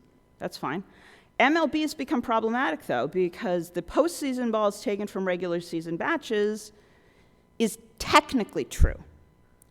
Those 2018 balls came from regular season batches. They came from 2018 regular season batches, but they did come from regular season batches. So it's kind of a, phrasing. And as far as the official statement to me from the commissioner's office, though, that all of the balls used during postseason games in 2019 being produced in the first quarter of 2019, that is demonstrably false. Just we'll leave it at that. Why is the obvious question. Why the heck were they going and relaxing quality control? Why were they introducing 2018 balls? This is actually a headline from The Onion from 2017. I love how life imitates art. This is basically it. They ran out of baseballs. They literally ran out of baseballs. I encourage you, in fact, to track down this article and read it because the wording is even more accurate than like what it's bizarre reading it. It's like, okay, they summarized my report 2 years in advance. So what happened? Where did all the baseballs go? Two things. First of all, AAA, like I said, this was the first year that they introduced the Major League Ball. And it turns out that the Major League Ball just really wasn't great for AAA usage. The assumption for usage was that a ball would last like a half a dozen pitches. However, and I have the ball here for people who are here, it's hard to see. The 2019 balls would scuff really, really badly. And so what was happening was you would have pitchers discarding balls after only a few pitches, not lasting for half a dozen. And so the projected usage, which I've gotten numbers from J.J. Cooper that he got from Mike Thompson with Rawlings, there would have been maybe 300,000 balls produced. They did a great job, and they even put a 10% cushion of 30,000. But they went over by 30%, so by like 90,000. Which, by the way, there was only 2,000 additional home runs hit, so most of these were discards. What that means, though, was that they were 60,000 balls short. Watch that number.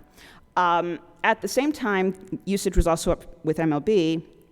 Molly Knight did a great article in The Athletic on this. And what you have to realize is Rawlings typically produces 1.2 million balls for MLB use every year. Certainly up through 2017, we actually have like reports saying that, roughly 900,000 balls would have been used across the league, and there would have been a surplus of around 300,000. What Molly's article showed was that instead, as of the end of August, the projected usage was 1.14 million. 240,000 additional balls were being used. There were a few reasons. An additional 1,000 home runs, not much. Additional discards, some. But the report pretty much focused on the fact that game-used ball authentication was really, really increased, such that, and here you go. Those are game-used authenticated balls, a lot more than there would have been in the past. The way it was reported was that every ball that left the pitcher's hand that ended up back in the dugout, and there would be an authenticator in each dugout, was then authenticated and removed from circulation for sale. How much that contributes, but regardless of that, we know that instead of having a surplus of 300,000, going through 1.14 million means they would have had a surplus of 60,000. Look who needed 60,000 additional baseballs. So by the time you take that MLB surplus, and by the way, 60,000 would have been plenty for the postseason, but AAA was using the same ball. MLB has 60,000 left over, AAA's 60,000 short. Zero, they ran out of baseballs. Plus or minus a few thousand, because obviously we saw 2019 balls in the postseason, but the point being there weren't enough. There couldn't have been enough to supply all of the postseason, hence going to, say, 2018 balls, hence using balls that would have been rejected for quality control. They ran out. So where this kind of takes us and where I think the most interesting questions lie, maybe not the most interesting scientific questions, though, are just not just why did this happen, but why was it approached in the way that MLB approached it? In that Rawlings really did produce the best baseball ever, so far. What they consider important: smoother leather, rounder ball, lower seams. They nailed all of those. So for Rawlings sort of specs, for what they consider important, this is it. They made as close to the perfect baseball as you can do. Turns out that the perfect baseball isn't that easy to play baseball with, but that wasn't the criteria. The criteria was what Rawlings considered important for their production. What does become a problem, what happened? Hang on, I'll fix this, I think. Sorry, there wasn't much left anyway. How do I go to the end? Anyway, so what happened was, what I find odd is that the way MLB communicated about this was, I don't get it. There was a lot of inconsistency. Starting with the regular season, we did have reports from MLB officials at the beginning of April that they had internal testing showing lower drag, and yet for some reason the commissioner spent the first half of the season just talking about natural materials, ball-to-ball variation, took till close to the All-Star break before he was comfortable saying, and I believe the phrase was, there's a drag issue. Wasn't even lower drag, that was just the phrase he used. On top of that, we then have those MLB statements versus Rawlings statements. Rawlings was absolutely on the money for how you supply baseballs. MLB statements were anywhere from vague to false. And the thing is, they had to do it. There weren't baseballs. Like, there would have been no postseason had they not used 2018 baseballs. So I'm not really sure I understand the reason why it was so important for those to be 2019 baseballs per Sword's statement. What I do also find, and I would love it if somebody went back and looked at this, is if you look at the 2019 home run committee's results, and I should say these are preliminary results, they do fit with a mixed population in terms of the drag for the postseason. The regular season stuff looks great. The postseason drag was definitely up. And the way that Rawlings worded it was that they kind of used the same statement about postseason balls being pulled from regular season batches. And I want to make sure I get this quote right. So based on that, by the way, no year specified, just the same postseason balls from regular season batches. The quote from the committee report is, "There would therefore be no reason to suspect a change in the performance properties of the baseball between the regular and postseason." It's entirely possible they got all 2019 balls, and the variations are a fluke, but it strikes me that it would have been due diligence on Rawlings' part to say, maybe there might be a 2018 ball in there, just keep an eye out. They didn't, and then when the press conference was done about this, releasing it, instead we had MLB basically being very clear that these were 2019 balls, to the point of claiming that ball-to-ball variation was such a big deal that it was essentially unfixable. I will have upcoming work showing that that's not true. It's in fact very easy to isolate the ball-to-ball variation. I know how to do it. I've already done it. The idea of MLB not being willing to acknowledge, forget change. Like, they knew the drag was lower, or the drag was higher, in 2018.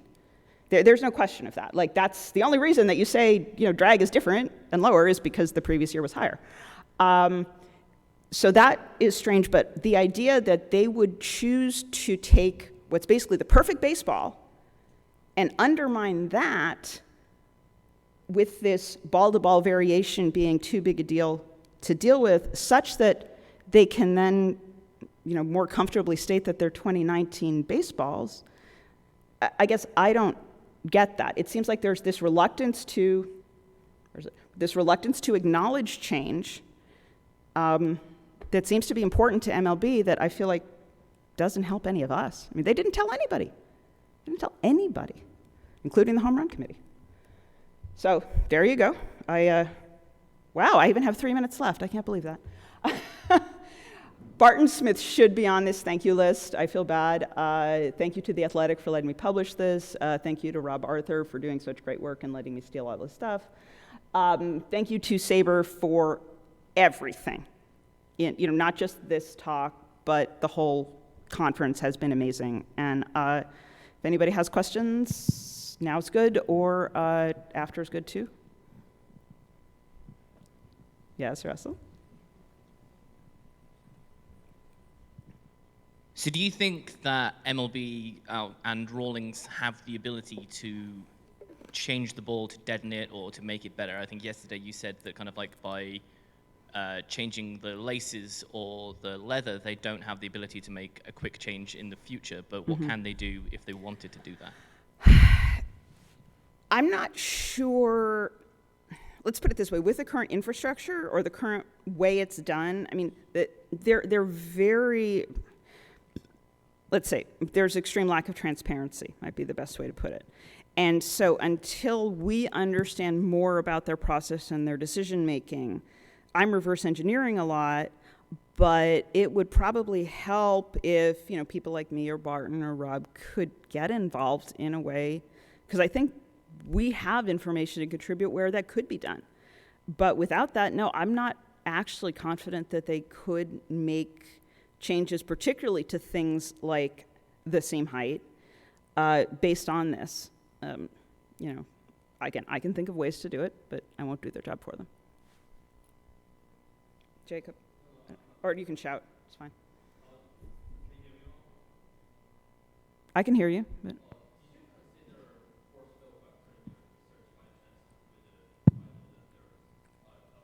okay. Yeah, give him the mic. Sorry, I can't hear that very well. Did you consider a course field vector in your research by chance? Whose research? Course field vector, like ballpark vector. Oh, park factor. No, in this case, my work was entirely related to construction. People like Rob Arthur would be the person to talk to for park factor. I, in fact, did nothing on the aerodynamics other than find essentially structural components that were consistent. That's pretty much it, or the differences in manufacture. But anyone else?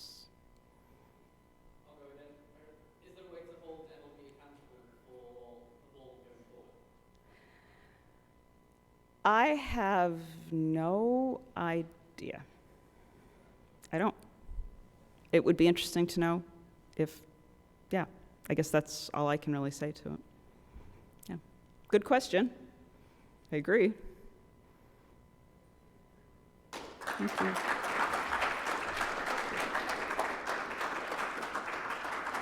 Oh, and I do have baseballs. Like, I've got the scuffed one here if you want to see it. So.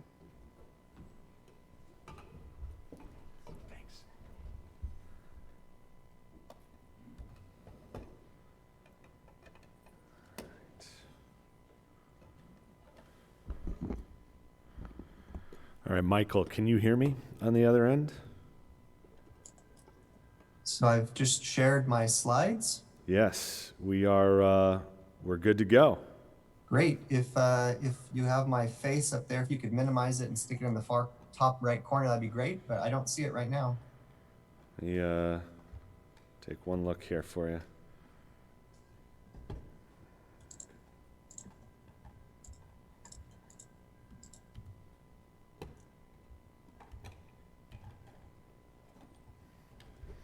Looks like your camera's not on. Uh-huh. Hold on.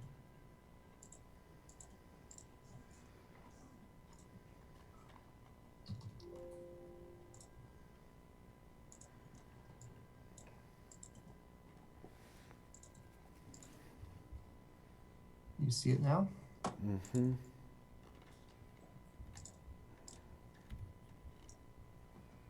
If you've got my slides, we're good to go. Yeah. There it is. All right. Thank you. Hey, are we good to start? Yes. Okay, thanks. My name is Mike McBride. I'm a professor of economics at the University of California, Irvine. And first, I'd like to thank the SABR organizers for a great conference and also for their flexibility and accommodating those of us whose employers did not let us travel to Phoenix this weekend. So I'm happy to talk about this new project. So it starts with an important distinction in sabermetrics. So we have measures that are intentionally designed to accurately measure skill. And to do that, it's important to separate the player's talent from context, and we want to predict future performance. The idea being that there's a true talent that's unobserved. And so it needs to be estimated from noisy data. And so we have lots of measures of this from OPS, DRC+, WOBA, XWOBA, and so on. But there are also other measures of importance in baseball history that are better called credit measures. And a credit measure, to be a good one, needs to accurately reflect the collaborative nature of scoring and distribute the credit for any scoring or wins that happen in a fair way. And so this is not estimation, this is accounting, and it's a part of the storytelling of what happens in a game. And some credit measures include runs, RBIs, win probability added, and earned runs. And most of the recent advances in sabermetrics recently have been in estimating skill, ever more and more precisely. But there have been fewer advances in improving the accuracy of assigning credit. And so in my project, I take a concept from coalitional game theory called the Shapley value to create two new measures of credit. And to my knowledge, it's the first application of the Shapley value in sabermetrics. One measure I call Shapley run credits, SRC, and this takes any given run that's scored and distributes the credit for that run to the different players who deserve credit for that run. There's also a second measure called offensive Shapley win credits, which is a win credit measure that allocates credit among the offensive players who contributed to the team outscoring the opponent in that game. So what are these good for? Well, first and foremost, it's for improved accounting of runs and wins in games. And the idea is that this is a credit, these are credit measures that have very strong theoretical grounding in game theory. They're very easy to use. And I would argue that they're the best holistic credit measures we have available, and that they could be included and should be included in something like a box score. And these measures should be of interest to a wide audience. Fans can appreciate these measures. It helps them to understand what happens in a game or a series or a season. One particular application is in using these measures to help select the MVP in a series or a season. I'll use that application later in my talk. But they can also be compared with other skill measures to get an estimate of how much teammate quality impacts the actual run contribution a player makes during a season. So this all begins with the Shapley value. So it's named after Lloyd Shapley, who was the 2012 Nobel Prize co-winner in economics. And he got credit, this award, the Nobel Prize, was largely for his work in coalitional game theory, in particular the Shapley value. The Shapley value calculates a fair allocation of credit for a person for their contribution towards a team. And specifically, it calculates the average marginal contribution to team production across all possible coalition permutations, all possible ways the team can be constructed. And the Shapley value is very important because it has these interesting and valid theoretical properties. One, it's efficient. It takes the full value of the team output and allocates it among the players. It does so in a way so that if any two players make the same impact, they have the same credit. It's anonymous in that only the contributions matter, and it's unique. So we have one unique measure. It's also the case that these properties make it valuable for lots of different settings. So it's widely used in economics, it's used in the law, it's used in public finance. So it's a very, very significant and influential concept. So let me demonstrate how we can calculate SRC. So here's a simple play event inning. So Aaron, let's say Hank Aaron hits a double, Barry Bonds hits a sacrifice bunt to get him to third, Rod Cruz sacrifice flies him home, and then Joe DiMaggio strikes out for the third out in the inning. So one run scores in this inning. To calculate the Shapley run credit, we need a bunch of information, as we see in this table. So the first thing is this column on the left. This is the list of all the ordered permutations, which is an abstract list. It's a list of all the possible ways we could construct the 4 play events in that inning, but with the 4 players. And so in number 1, permutation 1, we construct this coalition by first adding Aaron, then Bonds, then Carew, then DiMaggio. In order 2, we add Aaron, then Bonds, then DiMaggio, then Carew, and so on all the way down to the 24th permutation, which is DiMaggio, Carew, then Bonds, then Aaron. Now, I'll show you what it means to add them in these orders in just a second. So let's first look at the first ordered permutation. And we're trying to calculate Aaron's SRC here. So in column B, we have what the coalition is before we add Aaron. Well, he's added first. So there is nobody in this coalition. You can see my cursor. And if you have no play events in an inning, well, that produces no runs. So the runs produced from this pre-Aaron coalition are 0. But if we add Aaron to it, well, we're adding a double to an inning, but an inning with just a double doesn't produce any runs either. So the marginal addition of Aaron in this ordering is 0, and that's the 0 in the far right column. That's going to work the same for all of the permutations in which Aaron is added first. His marginal contribution will be 0. What about if we add Aaron after Bonds? Well, if we add Bonds first, we have an inning with just a bunt out. Well, that doesn't score a run. And if we put a double in front of it, here, when we add Aaron, we put him in proper sequence in the batting order. When we add Aaron, so we have a double, Well, that still doesn't score a run. It just results in a runner on third with 1 out. So the marginal contribution of Aaron in this ordering is also 0. And that's the same for order 8. But now when we get to order 9, things change. We start, before we add Aaron, we have Bonds and Crew, a bunt out and a fly out. Well, that doesn't produce a run. But now when we put a double in front of those, we produce a run. So Aaron's marginal contribution in this order is 1 run. And when we do this calculation for all of the ordered permutations, we take the average of the marginal contributions in the far right column. That is the Shapley value. In this context, I call that the Shapley run credit. Hank Aaron here receives 1/3 of the credit for that single run that scores. Interesting, in this inning, Bonds and Crew also receive 1/3 of credit, and DiMaggio receives 0 credit. Why do Aaron, Bonds, and Crew receive the same credit here? Well, in this inning, their 3 contributions were each equally necessary for the run that scored. We might normally think that a double should count more. And in fact, if you look at a lot of different run scoring coalitions, a player who hits more doubles will be a part of more run scoring coalitions, and a player who hits fly outs will be a part of less.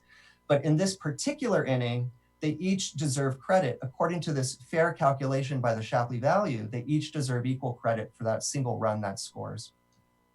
So let me make some other observations. I've already mentioned how it reflects how necessary each contribution was to the run.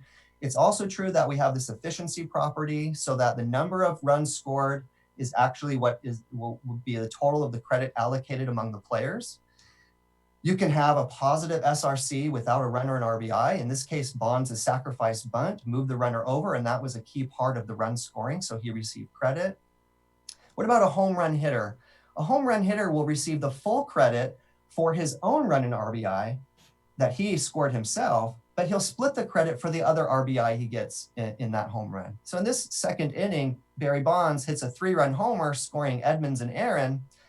Edmonds and Aaron will each get half a credit for their own score. Bonds will get a half a credit for each of those scores, plus his own full credit of one run for scoring himself. So he'll have a 2 SRC for that 3-run homer.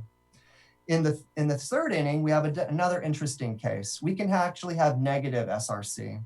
So if you look at this inning, no runs actually scored. But if you remove Fox from the lineup, you actually would have a single, a walk, a single, and a single, which ought to score at least 1 run, 4 runners reaching base safely in a row.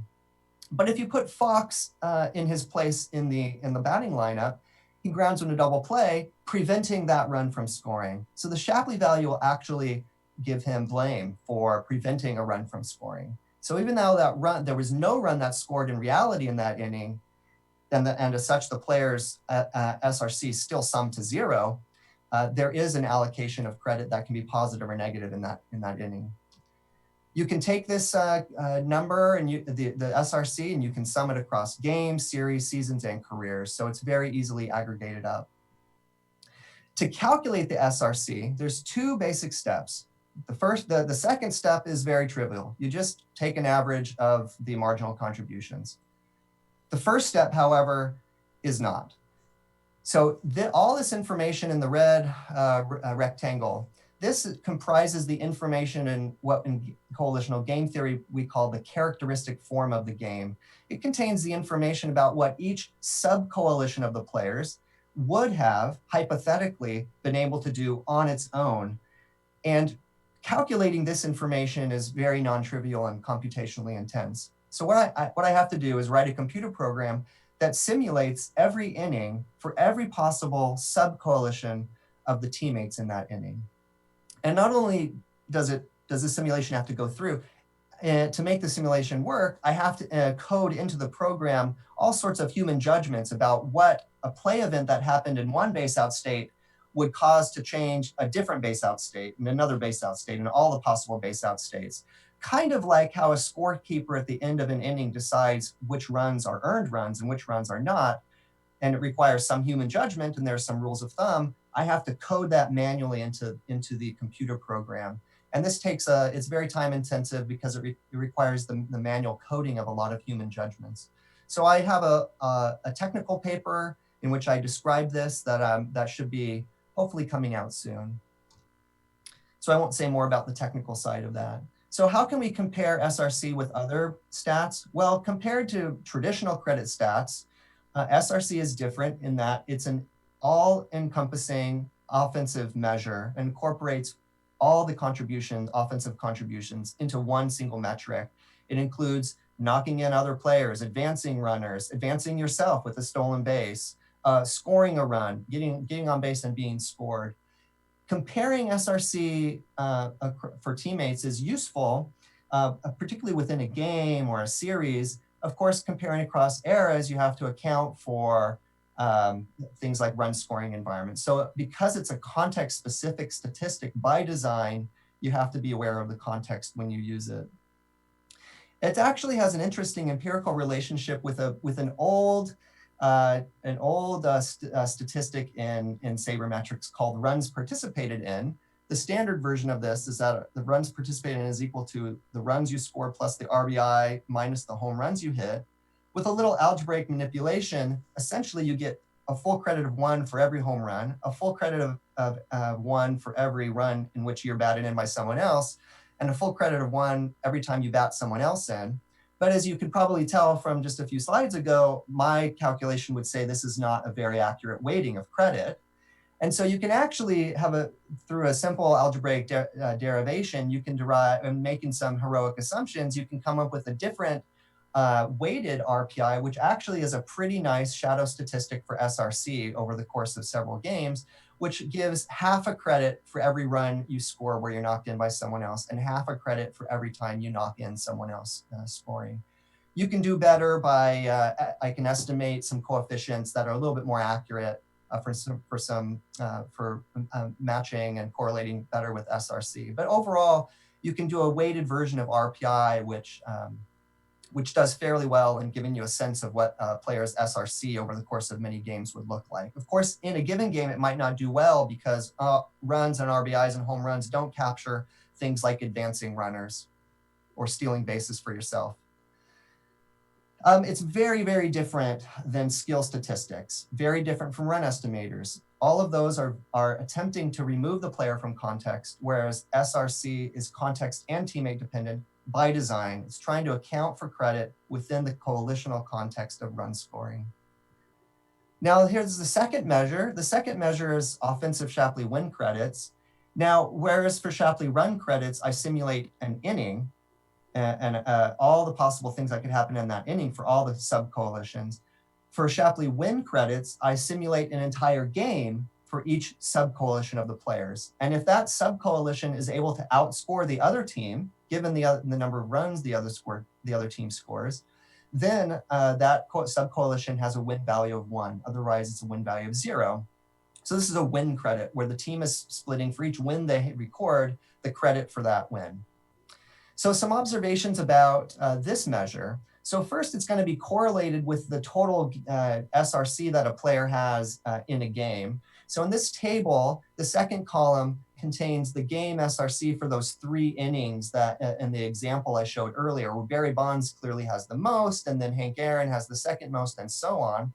Well, if you notice on the far right, in a 4-3 victory in which the team barely outscores the other team, every single run that was scored in that game was necessary and important for victory.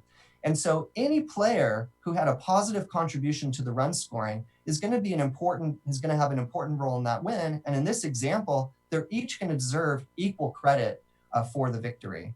So DiMaggio and Fox get no credit, but everyone else gets some credit for the victory. What will happen as the margin of victory changes is that the win credit will concentrate differently. So in a 2-run victory, Bonds and Aaron, who were the largest run contributors, get the most credit. Carew and Edmonds lose some credit, although they still get some. In a 3-run victory, Bonds gets a lot. Aaron and Edmonds now get far less. Carew, his run now was not even necessary for the victory to happen, and so he doesn't receive any credit according to the Shapley value. And now in a 4-0 shutout victory, Barry Bonds gets the full credit for the victory. Why is that? In all of the innings, he was a necessary player in the run scoring coalitions that actually occurred.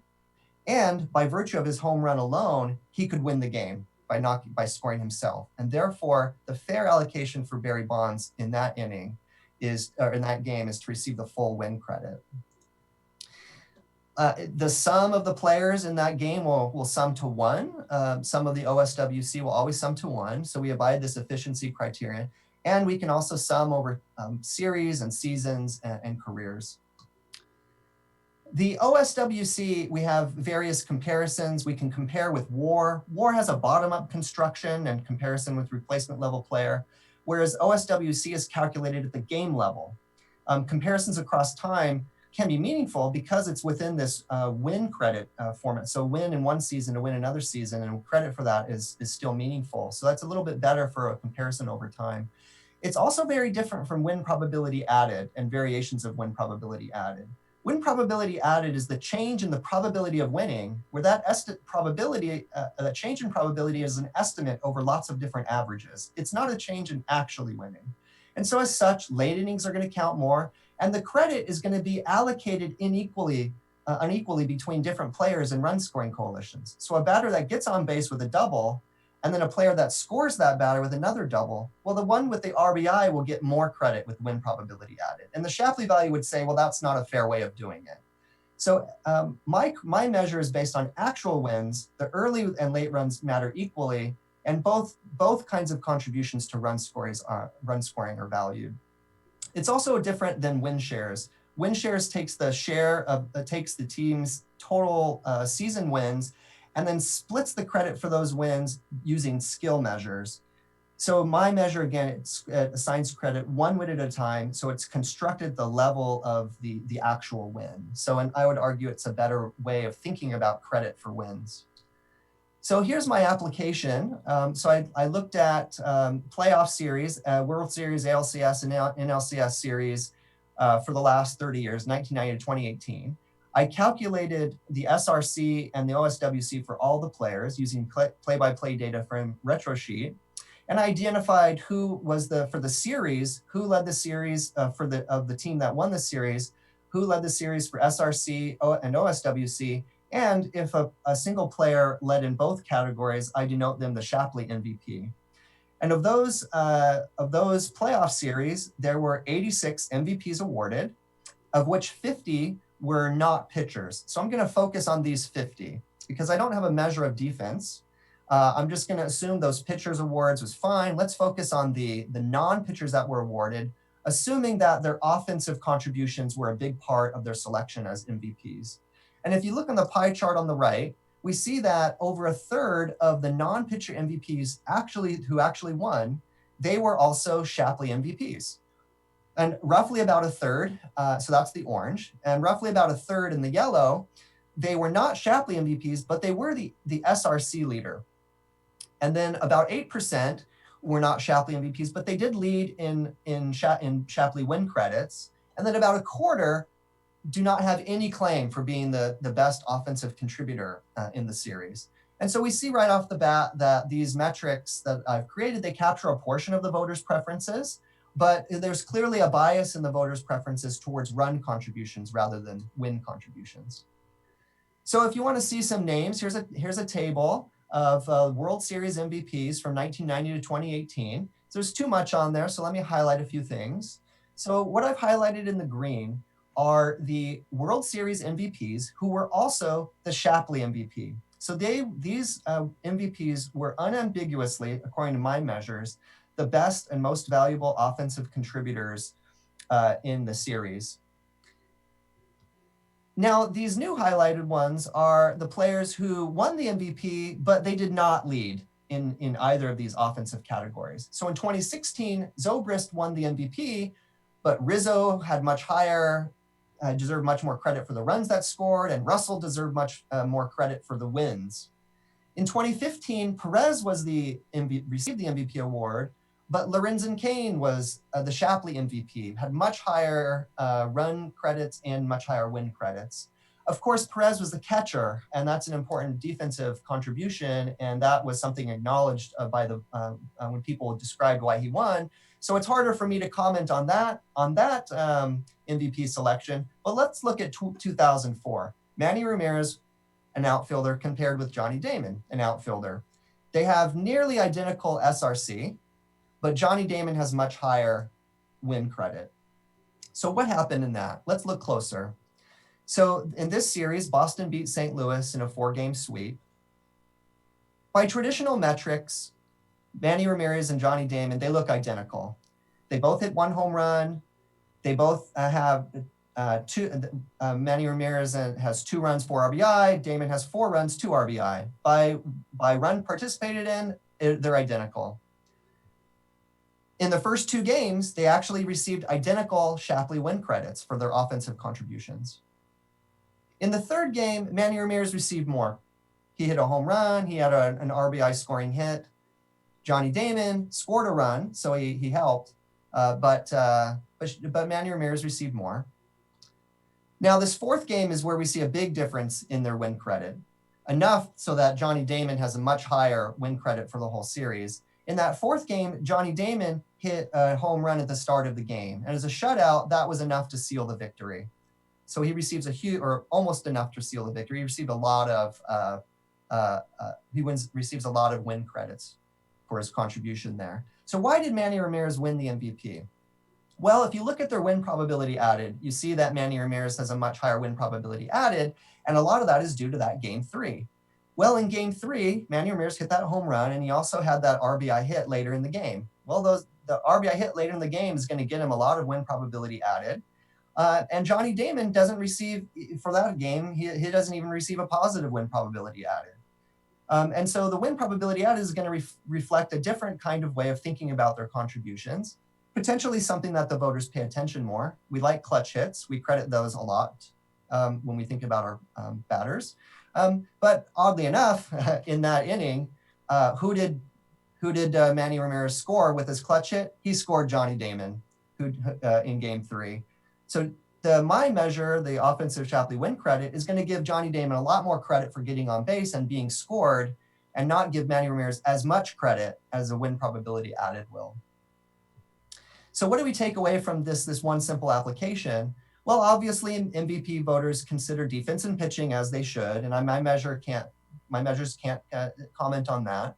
MVP voters consider runs more than wins, probably because run contribution measures are readily available and easier for people to obtain. They also consider things like win probability added, and that makes sense. They care about the emotion of the game. But my measures say that these are not capturing the full and a fair allocation of credit in playoff series. And so if we look for the players who had more than 0.1 win credit than the player who received the MVP, then these would be potential candidates, good candidates to have received the MVP. And so these are the potential MVP snubs in the last 30 years for World Series, ALCS, and NLCS. And you can see Johnny Damon listed as one of those. So what's the conclusion? So my work has created 2 new measures of offensive credit. It has a strong theoretical foundation that explicitly accounts for the coalitional nature of scoring and winning. It's not a measure of skill, it's a measure of credit. It's about accounting. Like WAR, it's computationally non-trivial, but very easy to use. I would argue it's the best single holistic measure of offensive credit. I could see it be included in a box score as a way to encapsulate what a player did in contributing to a team. There's a lot of work to be done. I would call what I've done version 1.0. A version 2.0 could be made that improves on the coding of these human judgments that go into the creation of the characteristic form of the game, and then go into the calculations of the marginal contributions. I haven't done regular seasons yet. I've just focused on the postseason. Obviously, I would love to apply the Shapley value to defense and pitching, so I have ideas on that, haven't done it yet. And the ultimate goal is to create an overall offensive plus defensive measure of an overall Shapley win credit measure to capture all facets of the game. So thanks for listening, and if you've got any questions, you can certainly reach out to me. There's my email right there. Thank you.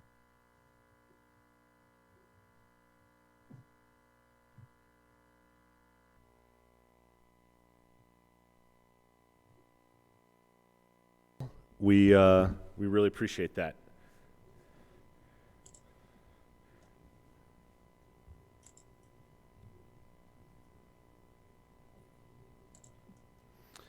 Should I stop sharing? Yes, that would be great. And I'm going to unmute Scott Brave here. Scott, can you hear me? Yes, I can.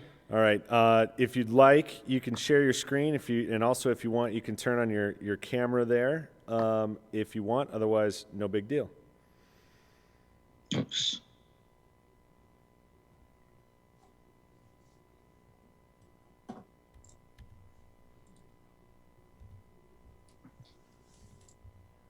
Okay. Can you see everything okay? Currently, we see all your slides. If you want to go to the start the slide show is probably the best. There we go. Should be set. There it is. Yeah. Okay. Thank you very much for inviting me to speak here, and definitely for all these extra steps that went into making sure this conference was able to happen. This work here is actually joint work of mine with some colleagues at the Chicago Fed, Daniel Aronson and Ross Cole, and a former intern at the Chicago Fed who's actually at Oxford now. She's a Marshall Scholar. She actually deserves a lot of credit for prodding me over the years to do something with this and get this project going. Because I do work for the Fed, I have to give the normal disclaimer that anything I say here today represents only my own views and not those of the Federal Reserve Bank of Chicago or the Federal Reserve System. This project actually is a bit of a labor of love for me. I've been working on it for a long time now, close to 15 years, back when I was in graduate school. And for me, it really started with a very simple question. I was wondering, is there a connection between minor league pay and PED use? Why would I be thinking that there might be? Well, there's actually a very large literature in economics on cheating you can kind of appeal to here for answers. And the key takeaway of that very large literature is the larger the reward from some kind of action like cheating, the more likely cheating is actually occur. Not surprising, makes a whole lot of intuitive sense, and it's why there is a drug testing policy in place, because what that implies is that you want to make cheating costly. You want to reduce that net reward, make it less likely for people to take those sort of actions. And PED use is in fact costly. We know if you test positive for PED use, you're going to be suspended and you're going to lose pay during the amount of games that you're currently suspended. So even with these costs, though, the question in the back of my mind was, is it still worth the risk? We know the policy has changed quite a bit over time. It's become more stringent.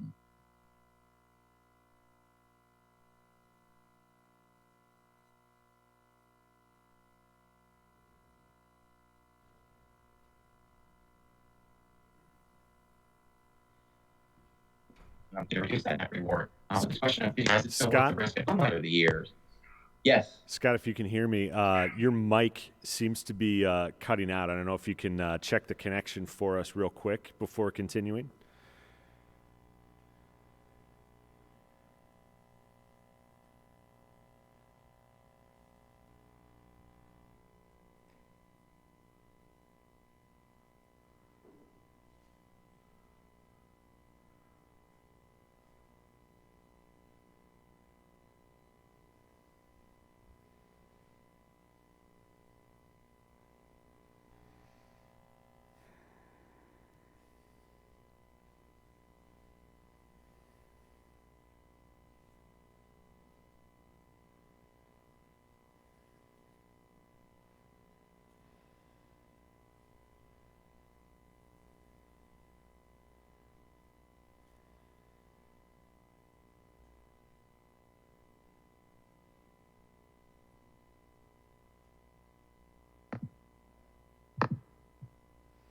You back? What about now? That sounds much better, actually. Thanks. If you want to go back to sharing your screen, we should be in good shape.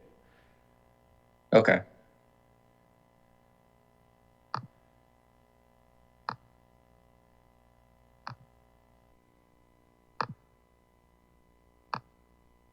Okay. So how much of that did you miss? Probably the previous 20 seconds. Previous 20 seconds. Okay. So the question I kept coming back to, who might it be worth the risk for? Are there players out there where even with the suspensions and the fine system that is in place, PED use might still be something that is on the top of their mind?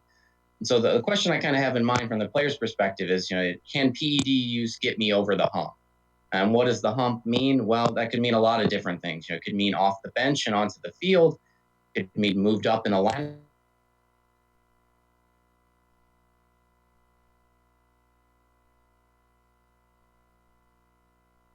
Or rotate means onto a bigger paycheck, because that's actually something that the team can control. That's a potential another lever that the testing policy can address. So to start, I just want to lay out a few kind of stylized facts on kind of how I got to this position, how this project kind of started. And this plot is something that I've been constructing basically since 2005 when testing results started to be made public. What it shows you is all PED suspensions from the 2005 through 2019 seasons, where I've matched these players with a baseball reference so that I can tell what level they were at the time that they tested positive. Where in the minor leagues were they? Were they a major leaguer? Or they may be sort of a marginal major leaguer, someone who's on the 40-man roster, has some major league experience, but is actually on a minor league team. And because there are a different number of players at different levels in a given season, you have to adjust for that as well. So the scale here, what it's showing you on the y-axis, has actually been normalized by the total roster size at each level. So if you go to the far left, for instance, and look at the foreign rookie or independent leagues, there's some total number of players that it's being divided by. So one way you can think about this is over this entire time period that we've had testing, if I add up all of the players that have been suspended at a given level, how much of a typical roster at that level do they comprise? And the interesting thing about it is, not surprisingly, a lot of PED use happens at the fringes of the minor leagues. It's happening at the rookie level. The foreign rookie, which for me, that's basically the summer leagues, independent leagues. It's quite a bit of it is there. And that's not surprising for anyone who's stared at these testing results over the years. You see that quite a bit in what's posted to MajorLeagueBaseball.com and MinorLeagueBaseball.com. What's interesting also, though, is you can also see there's a little bit of a lull there at the single A level, and then there's a gradual increase as you go from double A to triple A to some Major League Baseball experience, and then it drops off again as you get to the major leagues. That uptick as you go further along in the system, that intrigued me because that kind of matches up well with what we know the pay structure looks like for minor league players. There's some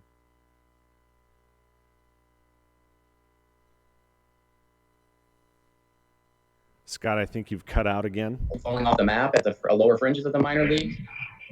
Cut out again. Yeah, maybe you could call into the Zoom line from your phone and use that as the microphone. Okay.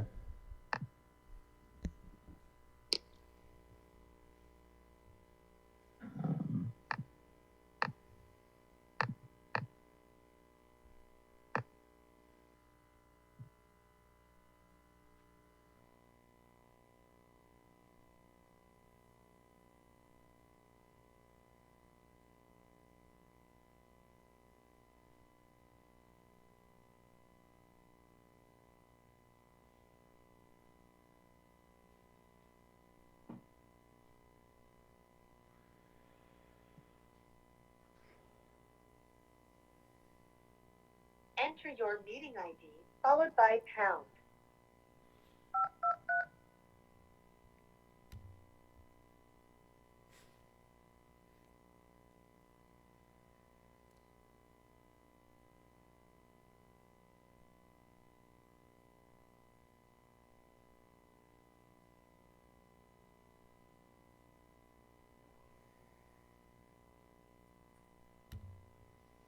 All right. Oh, hold on. How's that? Can you hear me now? You sound terrific. Yes. Okay. And You've the got slides are sharing okay? your speakers on your end off. Okay.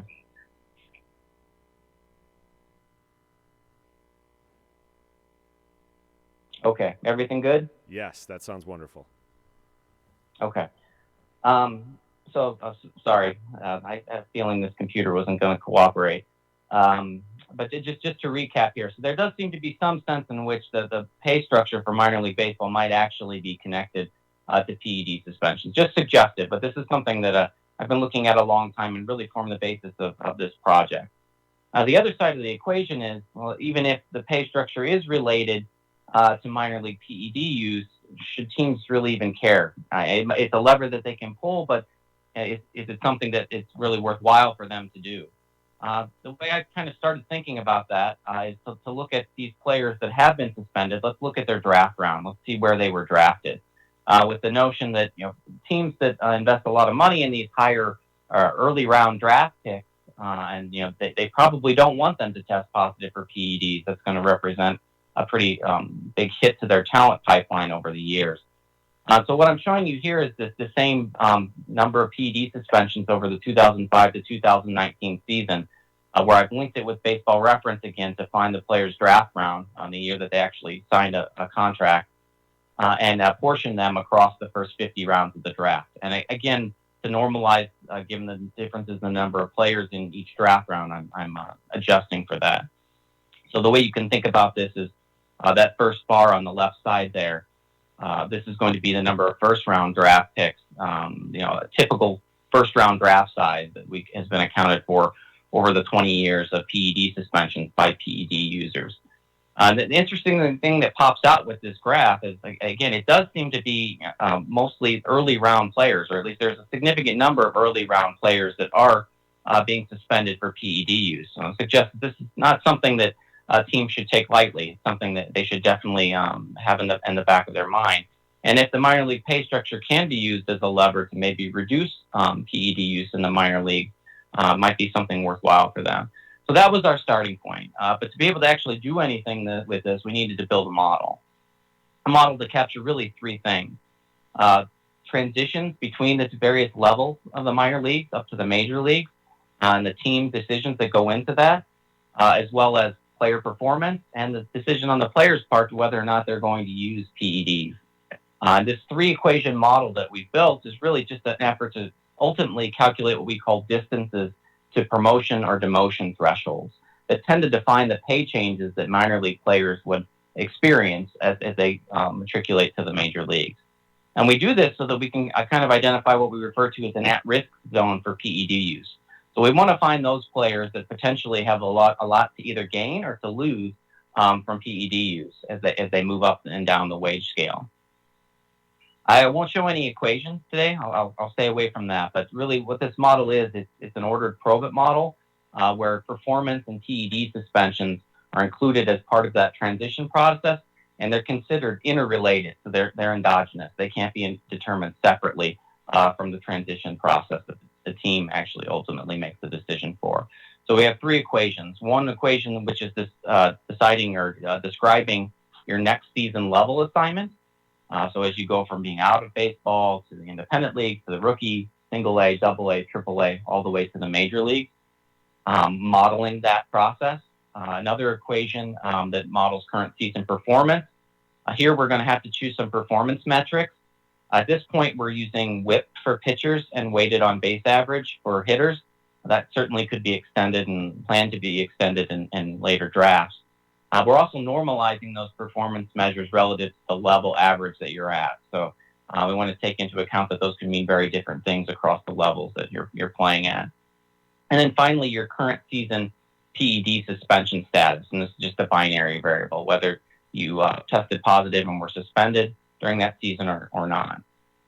The key component to all of this model, which those three equations I've kind of grossly oversimplified here just for the sake of time, is really that pay is included in each one. And we want to model the marginal impact that pay has on performance, on PED use, and ultimately where you end up, what level you end up in the next season. Now, that's a difficult thing to do in the minor leagues because unlike major league players, salary information isn't really publicly available. But we can infer a player's pay based on a number of things, and primarily based on what level they're at the moment or what league they've been assigned to. Short season leagues like rookie and the lower A levels have their own pay schedule. There's more nuance within the single A level between the advanced A levels and the normal A levels, and then double A and triple A. We also can take into account their experience, how long they've been in the minor leagues, how long they've been at a given level, and whether they're on a 40-man roster. And those kind of three aspects really form how we come up with an inference about what their pay is likely to be. Ultimately, at the end of the day, what we're interested in is the coefficient and the current season PED suspension status equation on pay. We want to know if I change pay, if I increase it or I decrease it, what does that do to the likelihood of a player testing positive for PEDs and being suspended, taking into account kind of where they stand on the ladder, moving up to the major league, and taking into account their performance. This model is quite large model, so I didn't put all the equations up. Obviously, there are a lot of other things you need to control for when you try to make this kind of analysis workable. So I've listed here a whole host of other variables that we include here in these equations. Some are included in all of them. Some are included in only some of them. To identify the model, it actually requires some exclusion restrictions. There need to be some things, and for instance, in the performance and the PED suspension equation that aren't in the level assignment equation. We've been able to come up with those sort of instrumental variables, and tested them. They passed the normal statistical tests. The other thing that's very important to note is that this model is also going to assume that these things, because they are all endogenous, even the things that we can observe, the errors in the model, they're going to be jointly correlated, and we need to model that correlation. We're going to need to take into account that there might be some sample selection, some self-selection going on here, that players aren't making this decision to use PEDs in isolation from what they think the team is going to be doing for in terms of where they're placing them in the next season. And the teams aren't making that placement decision in isolation from what they think the player might be doing in terms of using PEDs. And so we're going to have to model that. We're going to model that basically as these three error terms are going to be jointly normally correlated. We're going to estimate those correlations. The sample here we're going to use includes the 2005 to the 2018 season. The only reason 2019 is excluded is because we're going to need to have those values because we're modeling the next season level in placement, so they're going to be used for the 2018 season. We're only going to look at Major League Baseball affiliated minor league teams, so we're going to throw out teams that aren't affiliates. We're going to exclude the winter, the fall, and the summer league. For various reasons, which I can go into later, but for the sake of time, I'll skip. We're only going to record a player's highest level that he attains in each season. That's going to make things a lot easier. What it's going to complicate, though, is when we measure performance, we're going to have to appearance weight performance so that we take into account all the levels that a player might have appeared in a given season. So in total, we're going to have about 78,000 player season observations, a little more than 26,000 players, and 315 PED suspensions once we're able to match all the data with Baseball Reference. And ultimately, really what this model is doing is rather simple. It's trying to model or explain this player transition matrix that I've shown here at the bottom of the chart, looking at where the player's current level is and where he is in the next season. So for instance, this 27.8 suggests that 27.8% of the players that are at the rookie level in the current season, the next season ended up outside of baseball. There was no record for them on Baseball Reference. So what we're trying to do is explain this transition matrix according to performance and PED suspensions, and ultimately wages. And one way to summarize this is to just do it visually. I find it much easier to kind of think of these things visually than put up a big table of coefficients. What the model is really doing is it's translating player characteristics into an index. And this index is being used to inform transitions between levels. So one way to think about this is if you take all of the players at the rookie levels at the moment and you lined them up, rank ordered them here according to this index of player characteristics. Those that are most likely to be promoted versus those that are least likely to be promoted, or conversely most likely to be demoted. And you do this at all the various levels, rookie A, single A, double A, triple A. What the model is trying to rationalize and come up with the best guess for is what these thresholds are. What is the threshold value of this index that kind of delineates those players that were actually promoted from those who weren't?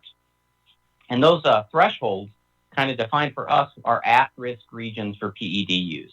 These players that fall near the thresholds or between the thresholds, they potentially would have a lot to gain from PED use if they could boost their career a little bit and get themselves over the hump of getting promoted to that next level. The interesting thing about this model is when we estimate it, there's no unit for this index. It's just a raw index. I've shown it here in standard deviation units. It ultimately gets transformed into probabilities. But when you look at these threshold values across the various levels, they actually align quite well with what we think of as known wages, or what we've measured for pay for these minor league players. And the chart here shows you what the median wage is for each player at the level in our data set. You're seeing the wages are rising as the thresholds are rising, so it's becoming more and more difficult to get promoted over time. The differences between promotion and demotion thresholds are also widening generally as you get closer to the major league. The other thing that's kind of noticeable about this, and we thought this was encouraging, the first pass of the model. If you look at the red dots actually denote players that did receive a PED suspension in a given season. Those red dots actually tend to cluster more around these thresholds that we're estimating than the blue dots do. Suggested that there does seem to be some relationship between PED use and this promotion schedule or wage schedule that you see through the minor leagues. And so everything else I do today is just going to make that relationship more clear, hopefully.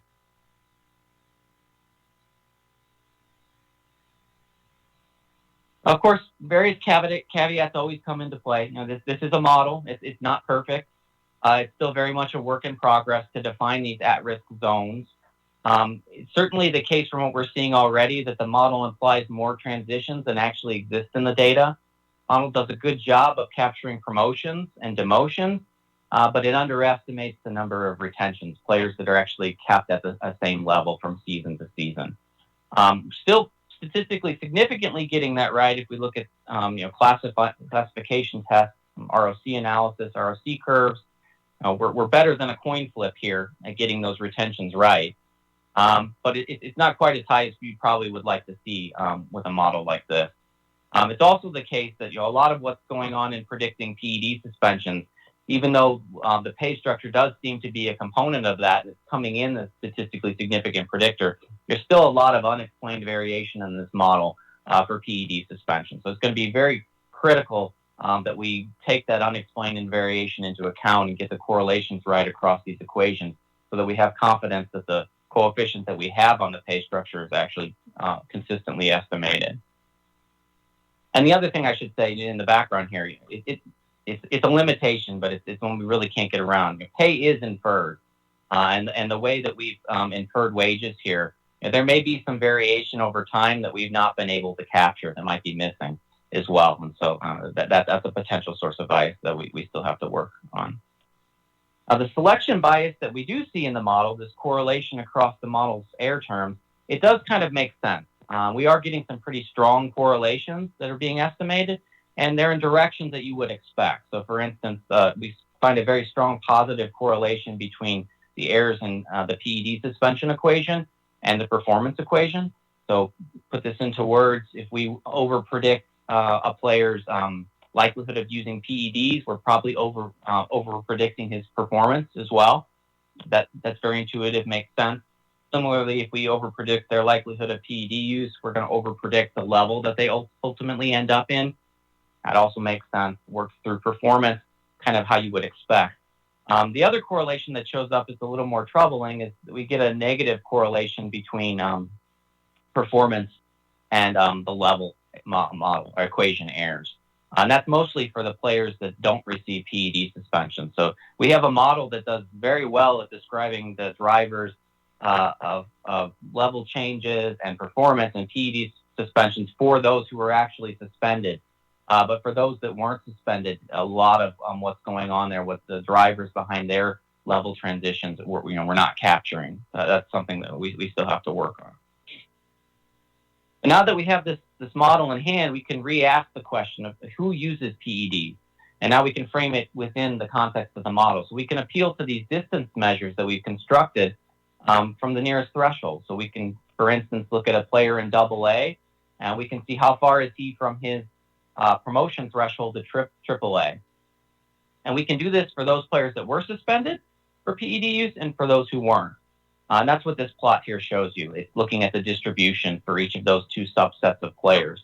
The blue bars are the distribution for those players who did not receive a PED suspension in a given season, and the red bars are those for those players that did receive a PED suspension.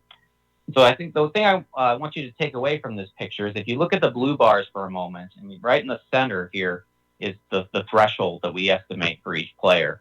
The distribution of those blue values, they tend to concentrate or peak right near that threshold, a little bit above it. So, on average, these players are kind of right at that promotion threshold, these unsuspended players. Now, there's variation on both sides. There are some to the left, there are some to the right. But on average, they're kind of just right above that promotion threshold. If you look at the same distribution for those players that receive PED suspensions, these are the red bars here.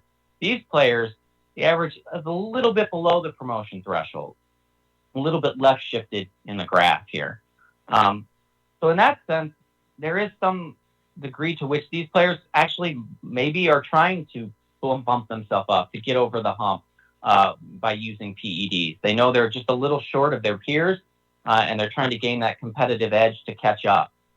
So you can kind of get that out of this picture. It definitely is the case that PED users are more likely to fall just below that promotion threshold given their level.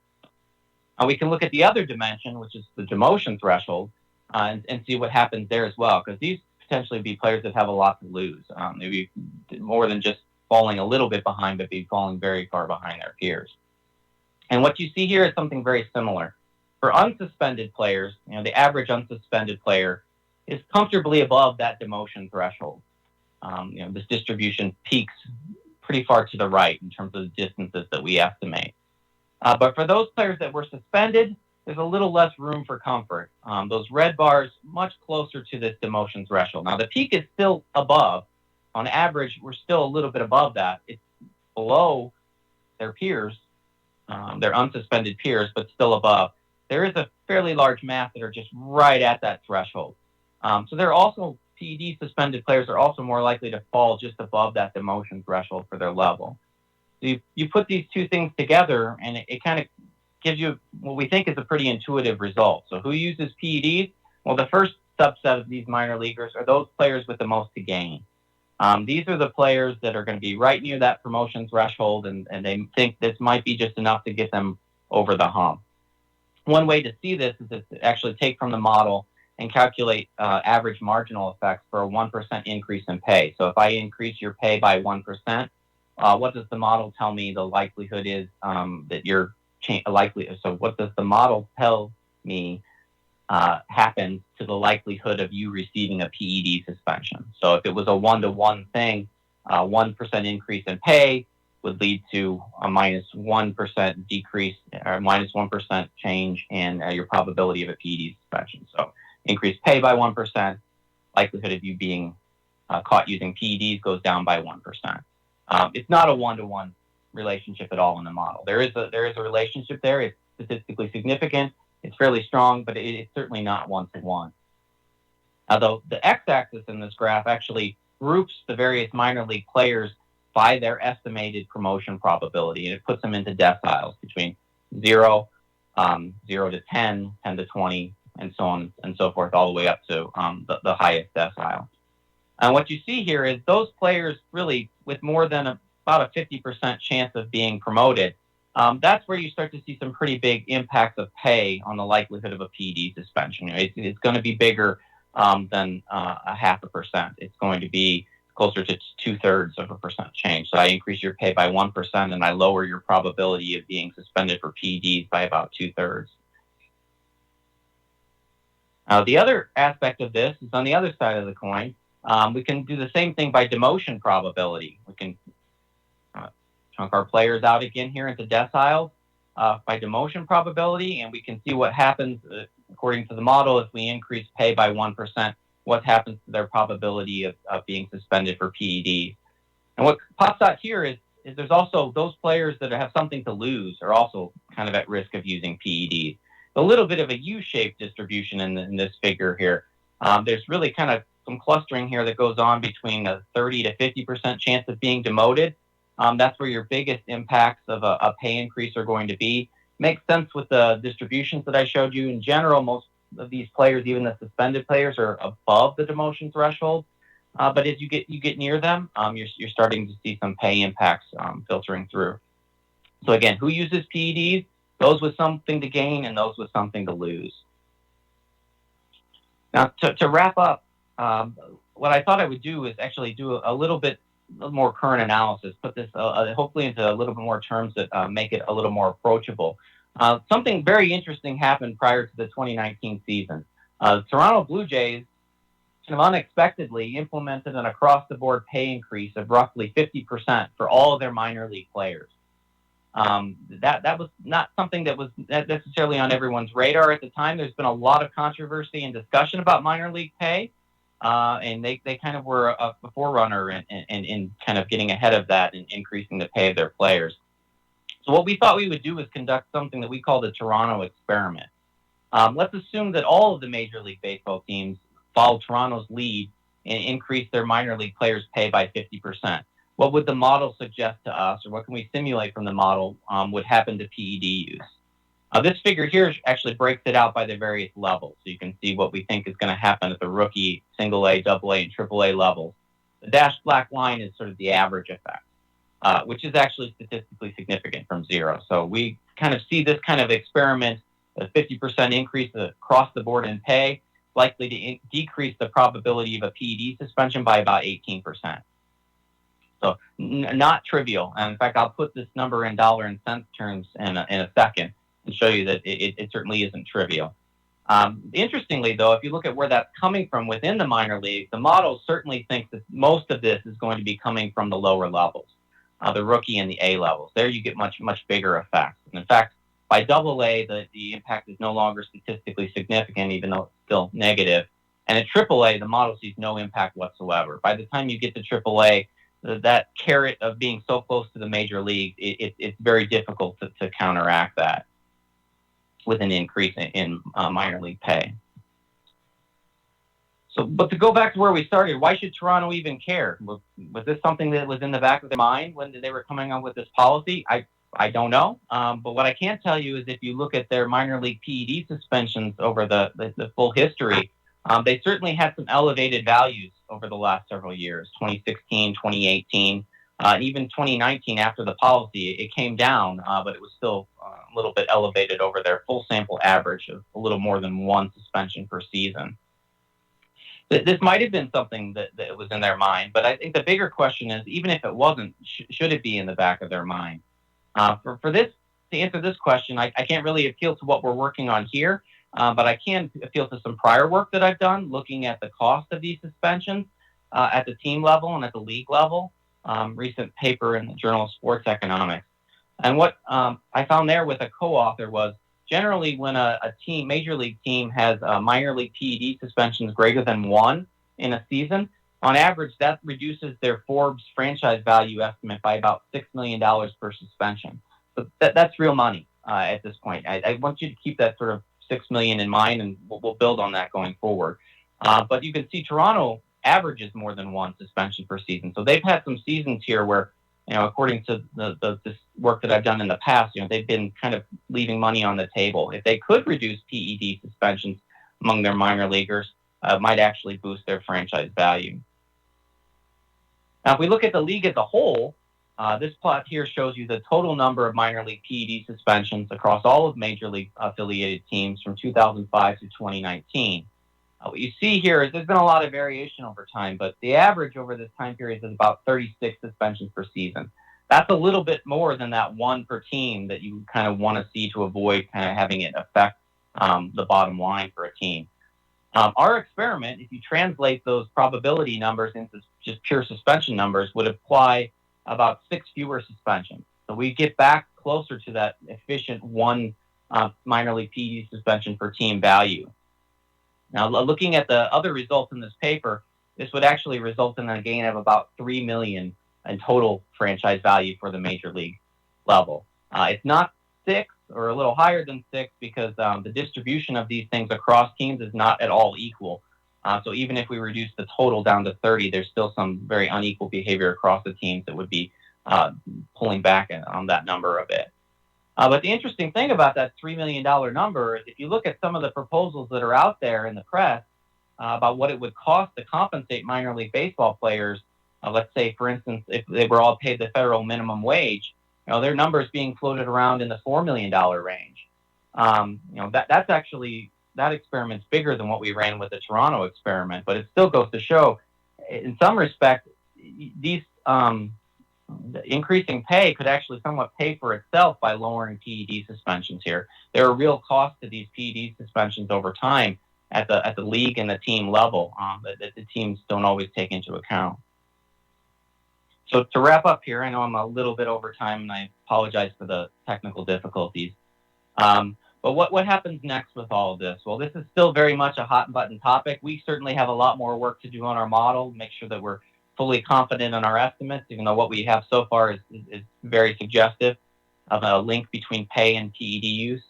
But there's a lot going on outside of what we're working on. There's still a lawsuit percolating through its way through the courts, seeking minimum wage and overtime pay for minor league players.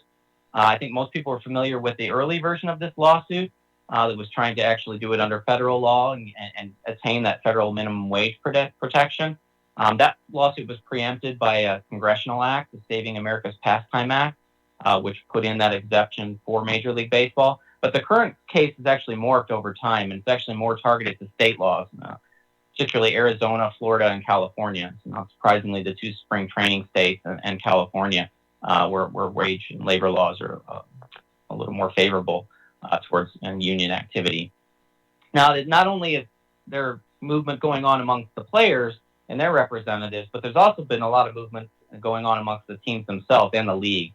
The Cubs and Giants have both reportedly increased minor league play prior to this season. So you've got Toronto and the Cubs and the Giants, at least three teams that are sort of getting out ahead of this. And Major League Baseball just recently announced league-wide increases that are supposed to go into effect during the 2021 season. Those increases are a little different than the experiment that we ran. On average, they come out to about a 55% increase. So it's in the ballpark of what we were looking at, but they're very skewed in the way they're divvied out across the various leagues and levels. On the short season rookie and lower level A league, the increase is much smaller, just as it's expected to be at AAA, while they're expected to be a little bigger at the single A and the double A level. The other elephant in the room with all of this is at the same time there's been this discussion about increasing minor league pay, there's also been a lot of discussion about potentially contracting minor league teams, eliminating minor league affiliates. And most of that discussion is centered around the lower levels, where we find the big impacts on PED use from increasing wages. So if you take our results into account, the smaller increase in pay at these lower levels combined with the possibility of contraction would actually probably suggest a smaller impact on PED use than what I've shown you here. And in particular, the contraction question is a very interesting one, because if you kind of follow it all the way through, what that is implying is that sort of that the motion threshold is moving around at those levels. It's raising the bar, essentially. There's going to be more of these players that are probably going to be down at the independent leagues. So to some extent, you're taking some of that PED problem and pushing it out of Major League Baseball into the independent league. But at the same time, by raising that bar for demotion, you're also encountering a whole new set of minor league players and potentially changing their incentive, whether or not that they are likely to use PEDs. So you could actually pretty easily construct a scenario that in the short term, even with the increase in pay at those levels, you could see an increase in PED use until kind of everything gets settled out and we reach a new equilibrium. But with that, I'll stop, and I'm happy to answer any questions that I can.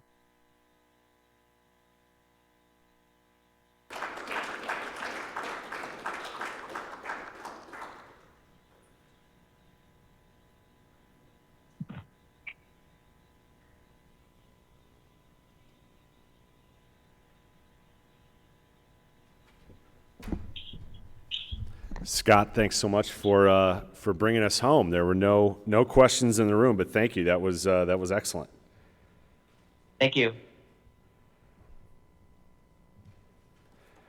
All right, so this is normally the moment in the conference where I would share thoughts on common threads throughout the industry that we saw throughout the weekend. Rather than that, I'm going to focus on thank yous.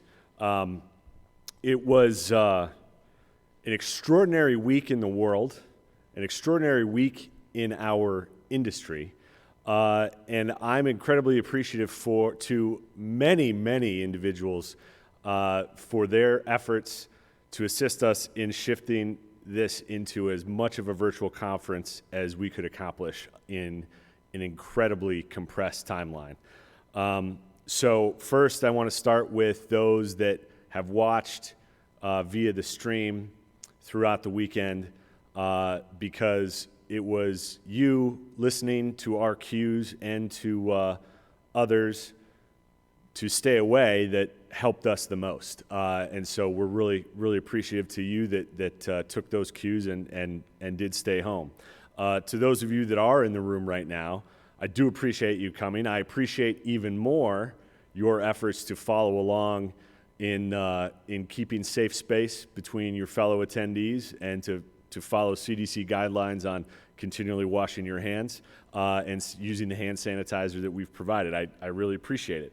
I'm also thankful to our partners, in particular Major League Baseball, for their assistance in providing us with speakers, all of whom were incredibly flexible in how they joined us, as well as Baseball Info Solutions, who we could not pull together the amount of research that we do for this conference without them assisting us in reviewing the abstracts and then the papers that are submitted.